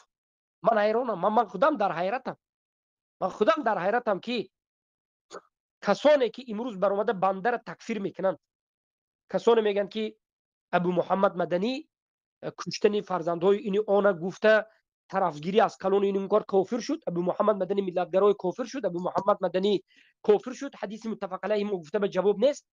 اینها به سوال ما همین که اگر شما در حقیقت از این میبارد که این کار شما کردگی باشید، حالا که این کار سپیکتاکل بمانند است، لیکن بسیار آدمای ساده ولی نمیفهمد، اگر شما این کار کردگی باشید، به گفت خود شما ضرری که از این کار 100 کرته به بالای مسلمان ها گشته آمده ایستاده است، آیا از نظری همین قرآن و سنت همین کار درست است؟ ما یگانه مسئله که گوش بکنیم برادران، من درسای عقیده به قریب 500 بار به شما گفتگی هستم، یگانه مسئله که یگانه موضوعی که ما در این موضوع مصلحه مفسده به نظر نمی کنیم، این مسئله توحید است. توحید به دعوت کردن به کفر شرک انکار کردن به، ما مصلحه و مفسده نمیگیم. اگر ما امروز توحید گوییم، ما میکشند، ما تربه میکنند، ضرر میبیاد، برای همین نمیگوییم، این گپا کفر است. توحید به انکار کفر شرک کنده مصلحه مفسده نیست. مصلحه گفته شرک اجازت دادن کفر است، مصلحه گفته توحید نگفتن مفسده میشد، من به ضرر میشد گفته توحید نگفتن کفر اکبر است. اما غیر از اصل دین در دیگر مسائل احکام، مسائل اجتهادی، مسائل سیاسی، شریعت ما سیاست دارد. او این مسائل به مصلحه و مفسده ربط دارد. حتی همین مسئله تکفیر به مصلحه و مفسده ربط دارد. این گپ ما گویم جاهل هایی که علم و مختگینه دیوانه می شوند. مرحمت کتاب علی ابن خدیر خون، مرحمت کتاب دیگر علمای معاصر خون. اگر دیگر علمای نجد و دیگر علمای سلف خونده نفهمید تو بی عقل تو پای باشی، این علمای معاصر خون حتی تکفیر میگن به مصلحه و مفسده ربط دارد. بعضی آدم ها را به درونت کافر میگویی اما زبان کتی خاموش میستی، توقف میکنی. برای که مسئله تکفیر میگن مفسده و مصلحه است، اصل تکفیر در قلب است. این گپی ما را جاهل از کجا میفهمه؟ احمق از کجا میفهمه؟ او برای این گپ فهمیدن 10 سال 15 سال 20 سال خوندن در کار است. در نزد علمای ربانی، در نزد علمای اهل سنت و الجماعت عمر تخزن کردن در کار است. من از هوا نمیدم که این گپ رو گویم. حیات خودم در این راه بخشیدم که علم و مزم فهم گفته از علما مختین. سال 1999 میلادی باز این انمین وقت 25 سال است که من میخونم و درس میخونم. 10 سال است که از سال 2014 هم درس میدیم. 10 سال است که هم درس و هم میخونم هم مینویسم. از سال 99 میخونم. در نزد علمای اهل سنت نشسته خوندیم. آخر برای چی ما نشسته خوندیم؟ همین چیزای فهمیم گفته. آخر هم مردم عامه یک جاهل سه مچکه خورده میگردد، هیچ چیز نمیفهمد، برایت موقت ضدیت میکند، ما را دشنام میکند. چی به تو روسا طرف گرفتی، تو حکومت تاجیکستان طرف گرفتی، تو مخالفای طرف گرفتی، تو چرا این خیل گفتی، چرا این خیل کردی؟ آخر تو جاهل نفهمی که شریعت ما چی میگه. البته علما برای همین اجرشون زیاد است، برای همین که علما از مردم عامه دیده زیادتر خون جگر میشن. علما خون جگر شده وفات میکنن.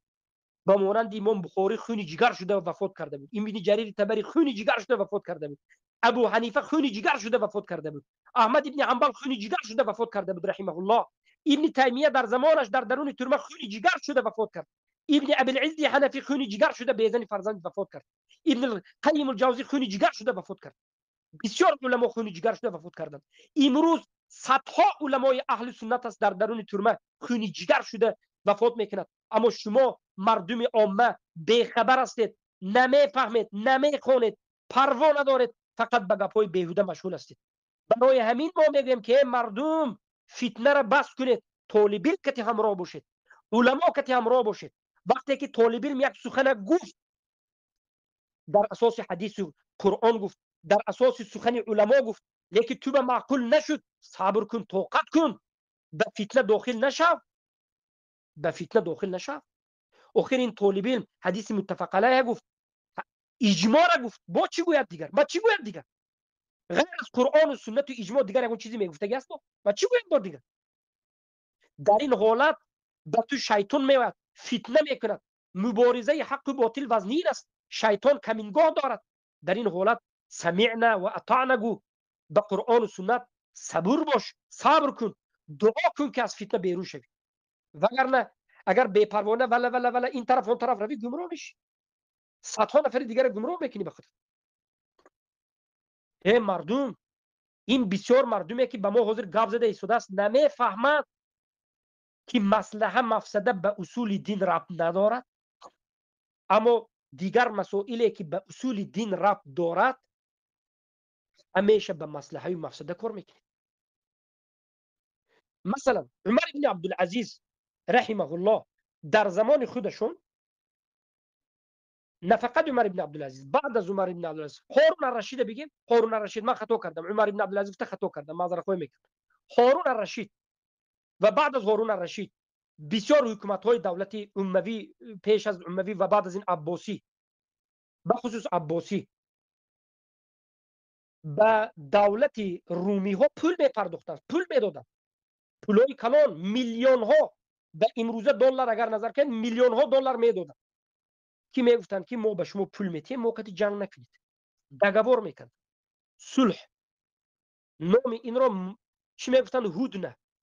در تمام کتاب فقهی مسئله هدنه وجود دارد. وقتی که یک کشور مسلمان، وقتی که تو تو قدرت نداری، زورت نمیرسد، تو به همه اعلان جنگ نکن، خودت زور نگیر، ترغینت میکند، نابودت میکند، میده میبرونه. وقتی که تو قدرت نداری، تو همین بیدگی حالتت نگه دار. دیگر کفار کتی چی میکنی؟ هدنه میکنی. هدنه همین که بیاید ما به شما 10 سال جنگ نمیکنیم، بیاید به شما مثلا 20 سال جنگ نمیکنیم. گفتنی دگوار در اسلام وجود داره. حتی پول میپرداختن، پول، مبلغ میلیون ها دلار میپرداختن، میگفتن که ما هر سال به شما پول میتیم، به ما نجنگید. برای چی؟ و این مسئله در قرآن و سنت است.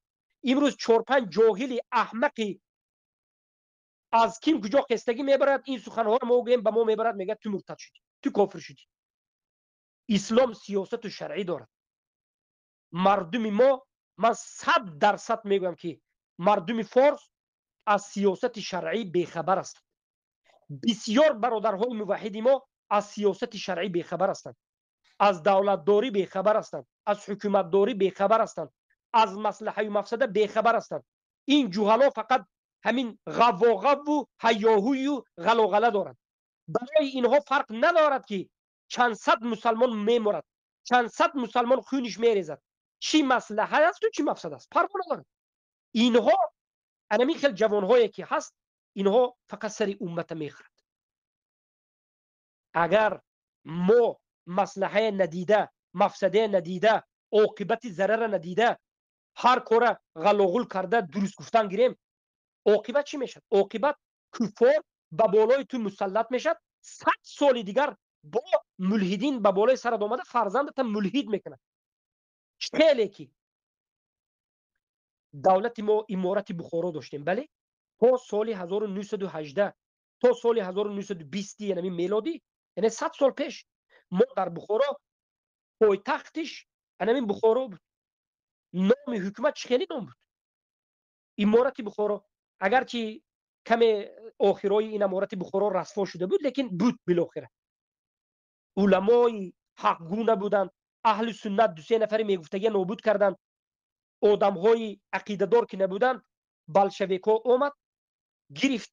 شما فکر نکنید روس ها اومد گرفت. شما فکر نکنید که روس ها وقتی که اومد خود تاجیکا طرفدار روس ها نبودند. از درون تاجیکا طرفدار روس ها بسیار بود. از خود بنام مسلمان ها، خودش مسلمان میگفت، در درون تاجیکا بود. خود اینها برآمدند و امارت بخارا تسلیم کردند در اول، پیش از جنگ شود. چرا؟ به سبب نبودن عقیده، به سبب نبودن فهم صحیح، به سبب نبودن علما. مصلحه فکر نکردن، مفسده فکر نکردن، ضرری فکر نکردن. 70 سال انمی تاجیکستان، ازبکستان، قزاق، قرغیز، ترکمن در زیر مستملکه روس بود. گذشته های ما 2-3 طبقه هم خیلی نیست، 2-3 طبقه گذشته های ما، تا ما 2-3 طبقه، 2 طبقه بگیم، یعنی 2 اجداد ما، تعلیم گرفته های ملحدین، روزه داشتنشون ممکن نیست. در مکتب های میانه روزه را میخوروندن، نماز خوندن، مسجد رفتن، توحید گفتن کلمه اصلا نیست. تمام علمای این آسیای مرکزی را جمع کردن، بردن به سیبیر، به یخبسته شمالی، همیشه کلک کردن، همیشه قتل کردن. چرا؟ سبب چی؟ سبب این که انامین علمای اهل سنت و جماعت مردم گوش نکرد. اگر شما گوید که کنی دلیل، یکی از همین علما در همون زمان ابو معصوم خوجندی رحمه الله از مصر رفته خونده می آید. وقتی که در همون خوجند، در شهر خوجند آمده سخن حق میگوید، ضرر آینده میگوید، آینده این ملت تاجیک مسلمان آسیای مرکزی، این ملت آینده در خطری بزرگ است. شما را روس ها زیر مستملکه میگیرد، ملحدتون میکند. بیاید قرآن و سنت که یک جا شویم گفتگی ده، مردم خوجند چیکار میکنند؟ این ابو معصوم خوجندی میگیرند و ابو معصوم خوجندی میگیرند، میگن که این فلان روز دور میکشه، میگن اعدام میکنی. طالب علم اهل سنت خواستن که اعدام کنن. این انسان طالب علم اهل سنت از اینجا فرار کردن، از بین همون مردم خودشون، از قوم خودشون فرار کردن، رفتن مرغلان. در اینجا هم کفار روس خواست که به قتل رساند، فرار کردند، به افغانستان از اینجا به مکه، در مکه زندگی کردن، بسیار کتاب ها را نوشتند و وفات کردند. و در همین یکی از کتاب هایشان نوشتگی هستند که وبای سرخ، لشکر روسی که در همون زمان آمده بود، بلشویکا، انمین عالم تاجیک نام این را وبای سرخ میگد، وبا، کسلی سرخ میگد. و در همونجا میگد که سبب این کسلی سرخ، سبب مستملکه شدن مسلمانان آسیای مرکزی، سبب این که به زیر روس همه رفتن، از سبب علمای اهل سنت گوش نکردن، از سبب قرآن و سنت گوش نکردن، از سبب مصلحه و مفسده دینی را نفهمیدن، از سبب بیعقیدگی امروز بماندن. این غضب الله بود. معرفت کتابش هست امروز در مدینه منوره، در مملکت عربستان سعودی امروزه ابو مسلم المعصوم الخجندی را یکی از علماهای بزرگ اهل سنت میشمارند. این آدم از خجند است. 80 سال پیش، 75 سال پیش وفات کرده است رحمه الله. ده ها کتاب دارد، ده ها کتاب. مذهبی تعصب مذهبی من خیلی، تقلید من خیلی رد زده است. بالاخره عاقبت برای چه همراه علما و طالب علمان اهل سنت باشد؟ برای اینکه علما مصلحه و مفسده میبینند. ضرر و فساد از هر کاری که میکنیم، ضرر و فساد دیده کار کردن اومده. میگد بعضی برادر به ما میگد که دعوت به جهاد تایمیتی بشری، بعضی برادرها میگن که مصلحه و مفسده میگویی، چرا در توحید خودت مصلحه و مفسده نکردی؟ در توحید سخت گپ زدی، در توحید رسوندی، اما همه مردم عذاب کشید. میگد چرا در توحید گپ نمیزنی؟ میگد سخت گپ زدی. میگد ببینید مصلحه و مفسده در بالای توحید وجود نداره. در باب توحید، در باب کفر بالطاغوت، در باب کفر بالطاغوت، در باب توحید، در باب انکار کفر شرک مصلحه و مفسده وجود نداره. اما در دیگر کارها مصلحه و مفسده نظر کرده شد. این جوان ببینید، حاضر این جوان برآمده گفته است که کی به جهاد به دعوت میکنه. بله بعضی مردم جهاد به دعوت میکنند. امروز مرحمت دانه بعضی مخالفای حکومت تو اسلام جهاد به دعوت کرده شده است که رویت خودتون ترک کنید. لیکن گپ در کجاست؟ کدام جهاد؟ سوال به جواب باید دید که به کدام جهاد دعوت کنید. اولا همین جهاد در کجا هست؟ انا همونجا به مردم چخیل رود. بعد از این همون کدام جماعت است؟ بعد از این چند فرقه هاست؟ همه این طالب علم علما اول باید آموزن، بعد از این جهاد به دعوت کنید. اگر تو برآمده جهاد گفتن گیری، مردم بالاخره باید فهمه که کدام جماعت. امروز حزبی های هم، بعضی حزبی ها جهاد گفته جهاد کرده است. مثلا اگر شما گفت که نه خطا میکنی، لیبیا نظر بکنید. لیبیا قذافی بعد از رفتن اردو طرف، از یک طرف مدخلی جهاد گفته جنگ کرده است، از یک طرف حزبی ها جهاد گفته جنگ کرده است. هر دو جهاد میکنه. اگر یک کس برای به سوی جهاد دعوت کنه، جای جهاد نگوید، راه جهاد نگوید، منهج جهاد نگوید، این خطای بزرگ میکنه. اگر یک کس برای فقط مطلقاً جهاد کنه گوید، نصف مردم میرد مدخلی جهادش وقتی میشه دونمون لیبیا به نصف مردم مرد. حکومت روسیه وقتی که اوکراین به هجوم کرد، این دیکتاتور روسیه اوکراین به هجوم کرد، مثلا صوفی ها در روسیه برآمدند این کار گفتن که مسلمان ها روید جهاد است. همون جهاد گفته شده است. همین صوفی قبوری که امروز در روسیه هست، مسلمان ها گفته شده است که روید طرفداری روسیه کنید، همین کار شما جهاد گفته شده است. امروز جهاد گفته در سوریه یک چند جماعت ها هست، چی بدنش معلوم نیست. امروز طالبان جهاد گفته شده است. امروز بسیار جماعت ها جهاد گفته شده است. حماس جهاد گفته شده است. مثلا ایران در چند جا جهاد گفته شده است. کدوم جهاد تو میگویی؟ تو کدوم جهاد میگویی؟ السلام عليكم شیخ ورحمة الله گپ از موضوع دیگه طرف نبر، فهمیدی؟ از موضوع گپ دیگه طرف نبر شیخ. اجازه بده یک سوال ازت دارم. نه نه اجازه نمیتیم. یک ما لحظه با اولی به چرا خودت گپ اجازه نزدی نمیدی؟ بود. برای چرا اجازه اجازه نمیتیم نمیدی؟ که کجا گپ برای که زدم؟ همین خیلی میخوام. برای اینکه خیلی میخوام که اجازه نمیتیم. گپ بس است در این موضوع. این کانالی من است، من خودم گپ زود دارم میکنم. از کدوم موضوع من بیرون شدم؟ من اصلا به تو گپ نزده ایستاده بودم. من یه با این مردم مردمی که اینجا هستن پیدا گپ زدم. چنین آیت‌های کتمان جهاد کرده است. در کجا کتمان جهاد کرده است؟ بیا مردک باشه مرا باز بک گپ بزن مرد. همین کی او دلیل نکنین برات گپ زنه، برات گپ زند که پیش از جهاد اول توحید است یا اول جهاد است.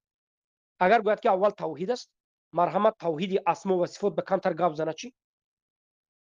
امروز ما میبینیم که اوزیری ها ما رو طعنه زده شده است. بعض گروه های اوزیری به نام جهاد میکرده است، ما رو طعنه زده شده است که شما جهاد نمیکنید، شما به سوی جهاد دعوت نمیکنید، شما گمراهید. لیکن خودش اوزیری قبوری است. مشرک مسلمان میگه کدوم جهاد؟ وقتی که تو مشرک مسلمان میگی آیا جهاد تو قبول است؟ اصل توحید است. اصل توحید است. مردمی که توحید نمیداند برای وی جهاد هیچ لازم نیست. مردمی که یک چیز خوب دانید، کسی که توحید نمیداند، کسی که مشرک مسلمان گفته میگردد، کسی که عازل المشرک است، کسی که عقیده جهمی است، یا کسی که در باب اسما و صفات الله در بالا بودنش انکار میکند، جهاد و جهاد نیست و نامعقول کرده است به همین جهادش.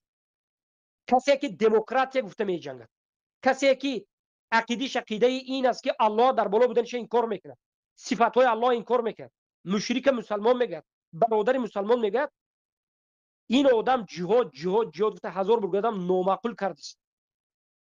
این یک گمراه است. این رفته جهاد کرده، مراد هم ما این شهید نمیگه. فراموش نکنید. این مسئله شوخی نیست. پیامبر پیش از اینکه صحابه رفته جهاد کنند، اول 14 سال صحابه ها را تعلیم داد. 14 سال توحید تعلیم داد. توحید به کدام مردم ما جهاد گفت زد؟ به همون مردم تاجیکی که الله در بالا بودنش حالی نمیداند، لا اله الا الله معناش نمیداند، من این مردم را رفته جهاد گفت؟ مگر پیامبر صلی الله علیه و آله اولین چیزی که دعوت میکنید لا اله الا الله نگفتند؟ پیامبر صلی الله علیه و آله معاذ ابن جبل را به یمن فرستادن، گفتند یا معاذ انك تاتي قوما من اهل الكتاب فليكن اول ما تدعوهم اليه شهاده ان لا اله الا الله. ای معاذ، تو میری به یمنی ها این مردمی هستند که اهل کتاب هستند، یعنی یهود و نصارا. یعنی ببینید پیامبر مردم اول آموختند که مردم چه خیلی مردم است. گفتن تو به نزد همین مردم میری که مردم اهل کتاب است. اولین چیزی که تو دعوت میکنی این مردم به چی باشد؟ لا اله الا الله محمد رسول الله. لا اله الا الله محمد رسول الله. اینو بفهمون. فانهم اطاعوا لذلك، اگر این مردم لا اله الا الله قبول کردند، فهمیدند، بعد از این علمهم، روایت به اخبرهم، افترض علیهم 5 صلوات میگه، برای اینها فرض شده است 5 وقت نماز در یک شب یک روز، فی یوم و لیله، در یک شب یک روز 5 وقت نماز فرض شده است. اول لا اله الا الله محمد رسول الله، بعد از این 5 وقت نماز. اگر نماز قبول کردن، بعد از نماز میگه فعلمهم ان الله افترض علیهم صدقه تؤخذ من اغنیائهم و تعطى لفقرائهم. الله به اینها فرض کرده از صدقه رو، یعنی زکات رو، از بوی ها گرفته می شود، به قنبغل ها داده می شود. پیامبر مگرم دعوت معاذ ابن جبل رو تعلیم ندادن که معاذ ابن جبل چگونه دعوت میکنه. ما از این حدیث چی میگیریم؟ از این حدیث میگیریم که هر یک قومی که ما به قوم دعوت میکنیم، اول میبینیم همه موحدین باشند، همه اهل سنت و جماعت باشند، این مردم برای درباره کله اسلام سنی گپ زدن، کله بالاترین اسلام درباره جهاد گپ زدن. مردم خودش مسلمان بگوید، نماز نمیخوان. همه تاجیکا با خبرت که چقدر آدم در تاجیکستان خودش مسلمان میگه نماز نمیخونه.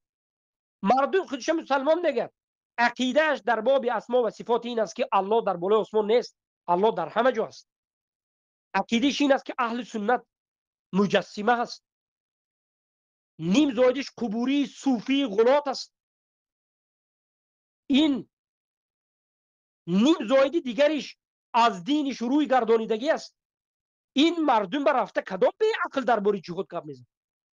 این مردم به درباره لا اله الا الله گپ نزده، محمد رسول الله گپ نزده، نماز نفهمونده، حکم نماز نفهمونده، مردم نمازخوان نکرده، این مردم به مسئله اصول نفهمونده، این مردم خیر نه جنگ ببردی.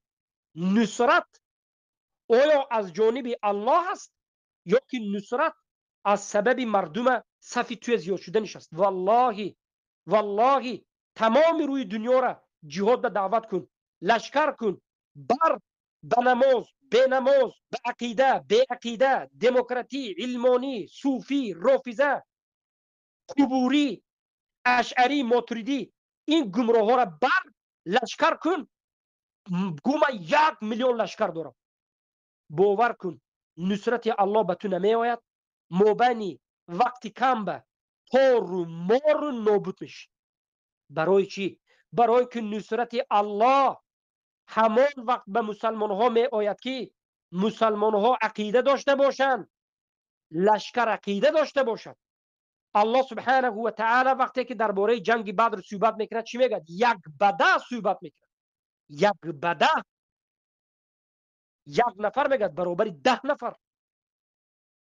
اما میگه انا کن دیدیم که شما ضعیف هستید. میگه انا کن دیدیم که شما ضعیف هستید. یعنی 200 نفر 1000 نفر که روبرو میکرد الله. اکنون دیدیم که میگه شما کمتر ضعیف هستید. 1 به 2 میگه. الله در قرآن گفته شده است به سبب ایمان و اخلاص الله اول 1 به 10 گفت و بعد از این 1 به 2 گفت. 1 مسلمان 2 کافر که روبرو میشد. امروز چی؟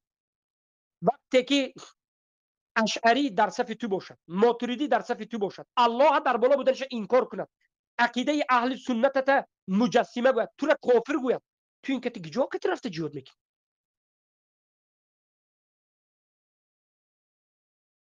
چی میشه عاقبتت؟ نصرت الله همین است. نصرت الله به تو چه میاد؟ برای همین یکی از علامه های اهل سنت سلیمان ابن حمدان رحمه الله میگه که الله صحابگان را به یک چیزی اونها نصرت داد. خوب دقت بدید. نه به عدد، نه به عدد. ما عدد داریم و عدد داریم. عدد و عدد. عدد شماره. عدد لباس های جنگی و اسلحه های جنگی. صحابگان نه عدد داشتن نه عدد داشتن.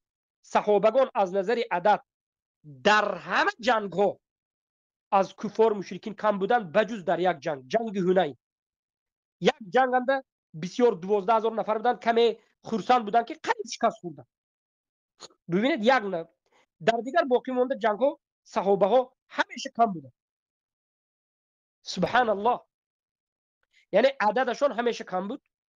انا کنون از نظر لباس و اسلحه جنگی عدد صحابگان همیشه لباسشون از لباسی فارس، لباس جنگی یراق جنگیشون از لباس جنگی یراق جنگی فارس و روم، لباس جنگی صحابگان کمتر بود.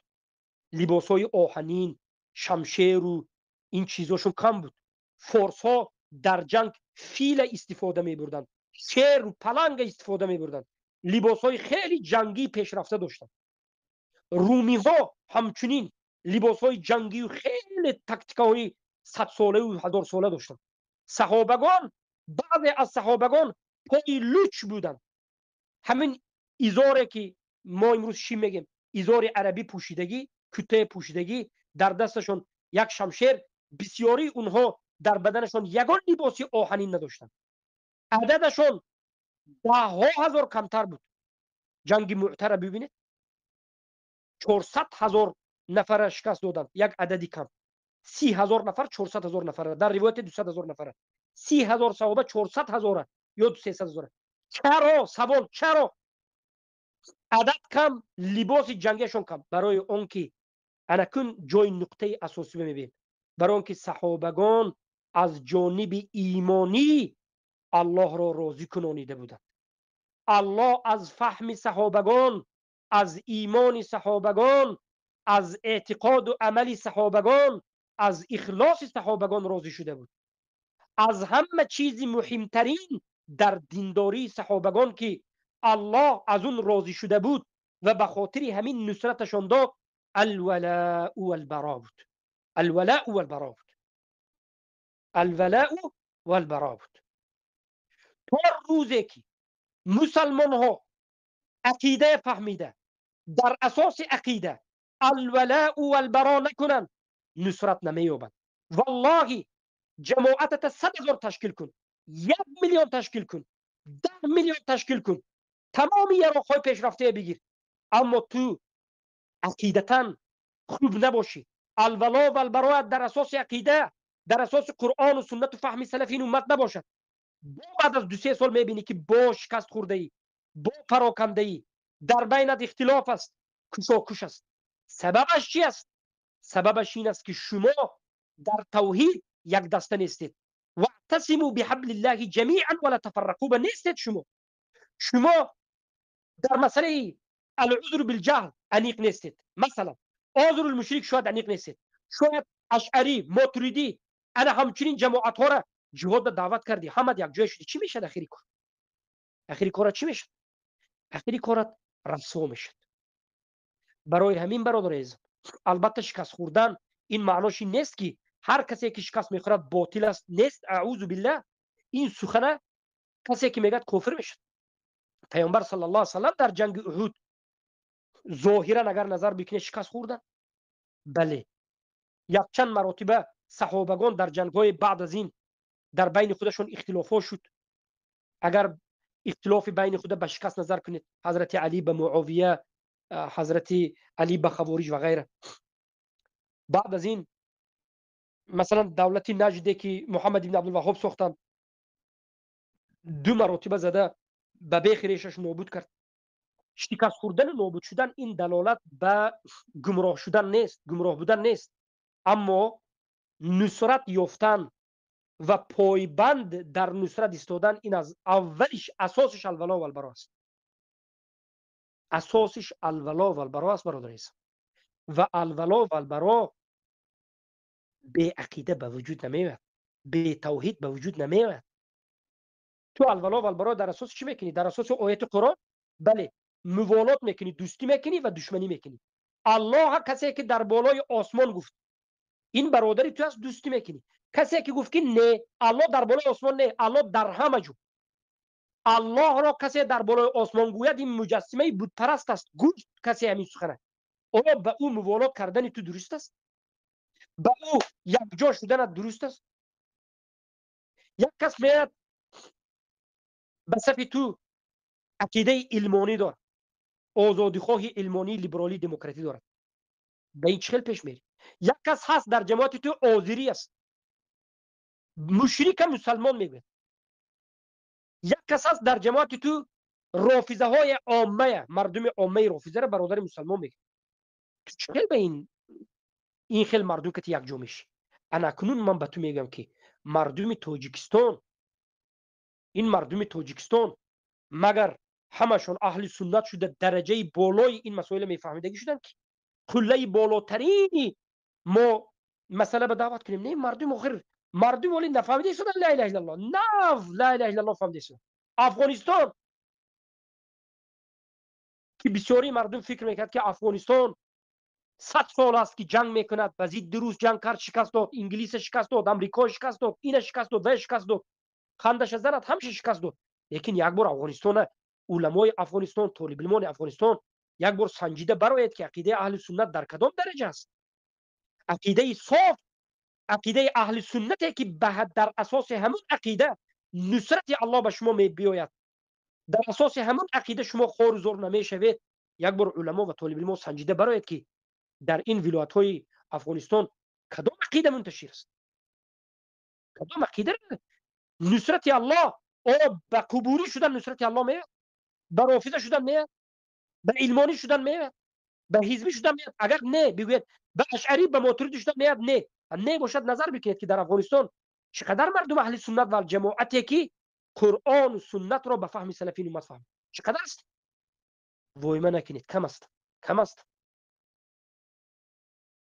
برای همین این علما نظر میکنند که این مردمی که در این مردم میلیون ها مردم از یک جانب جهمی شدگی هستند، این مردم توحید باید دعوت کرده شد. اول وظیفه علما این توحید به دعوت کردن است. اساسی چیز توحید است. لیکن افسوس بچه های جاهل، بچه های یاش، بچه های بی علم، جوان های جوهلا علمی که ندارند، به همین واسطه دشمنی به حق، دشمنی به طالب علم، دشمنی به مسلمان ها میکنند. در بین موحدین جنگ ایجاد میکنند.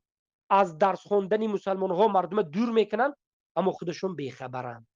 در همه دور و زمان اولین کسایی که پیش توحید میگیرد همین آدم های جاهل است، دعوتگران جاهل و همین جوان های جاهل.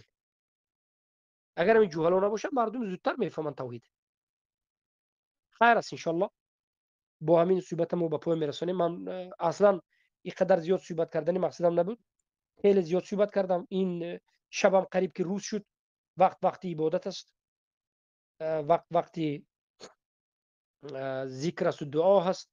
لیکن امیدوارم که یگان چیزی رو به برادرای اهل توحید رسانده باشم. و مقصد اساسی سخنی، اگر همه سخنی من مختصر بکنید، سخنی من این است که برادر عزیزم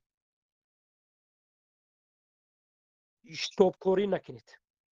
برادر عزیزم هر کاری که میکنید مصلحه و مفسدش فکر کنید. برادر عزیزم شما فقط خودتون فکر نکنید، دیگر مسلمان ها هم فکر کنید. یک نفر یک کار میکنید، مردم دیگر بیچاره را فکر کنید، مسلمان ها را فکر کنید. برادر عزیزم هرگز آموختن توحید پس نشمارید، به اهمیت نشمارید. اساس نمین است، اساس توحید است، نصرت الله به توحید است. بارک الله فیکم. دعوت محمد بن عبدالوهاب یک بار به زیر چشم بیاره. اول اومدن دعوت کردن، بعد چی حدث شد؟ دعوت نکرده هیچ کس هم هیچ کار کرده نمیتواند. مسلمان باید اول علما از دین خودش با خبر باشه. برادر عزیزم زیرک باشید، ساده نباشید. به هر شبهات، به هر فتنه یک باره قبول کننده و یک باره بردارنده فتنه نباشید. والله فتنه امروز که آمد فکر نکنید که به همین به پایان میرسد. والله فتنه در آینده باز سخت‌تر است، فتنه در آینده باز وزنین‌تر است. والله اعلم. چخیلی که پیامبر میگویند هر زمانی که از من دور شدن میگیرد بدتر شدن میگیرد. ما چقدر به زمان آخرت نزدیک شدن بگیریم همون قدر فتنه سخت شدن میگیرد. در همین اساس میگیم که فتنه در آینده باز میآید. دینتون را خودتون آموزید، یقین کنید دین شما را کسی نمیدارد. مسئول دین شما کسی دیگر نیست.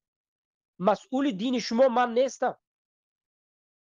به من نگوید که برادر دین ما را حفظ کن. بله من اگر توانم به قدری سیطاعتم شبهات را رد میزنم، مثلا حق بیان میکنم. لیکن پیش از همه هر یک بنده مسلمان خودش وظیفه داری دین خودش است.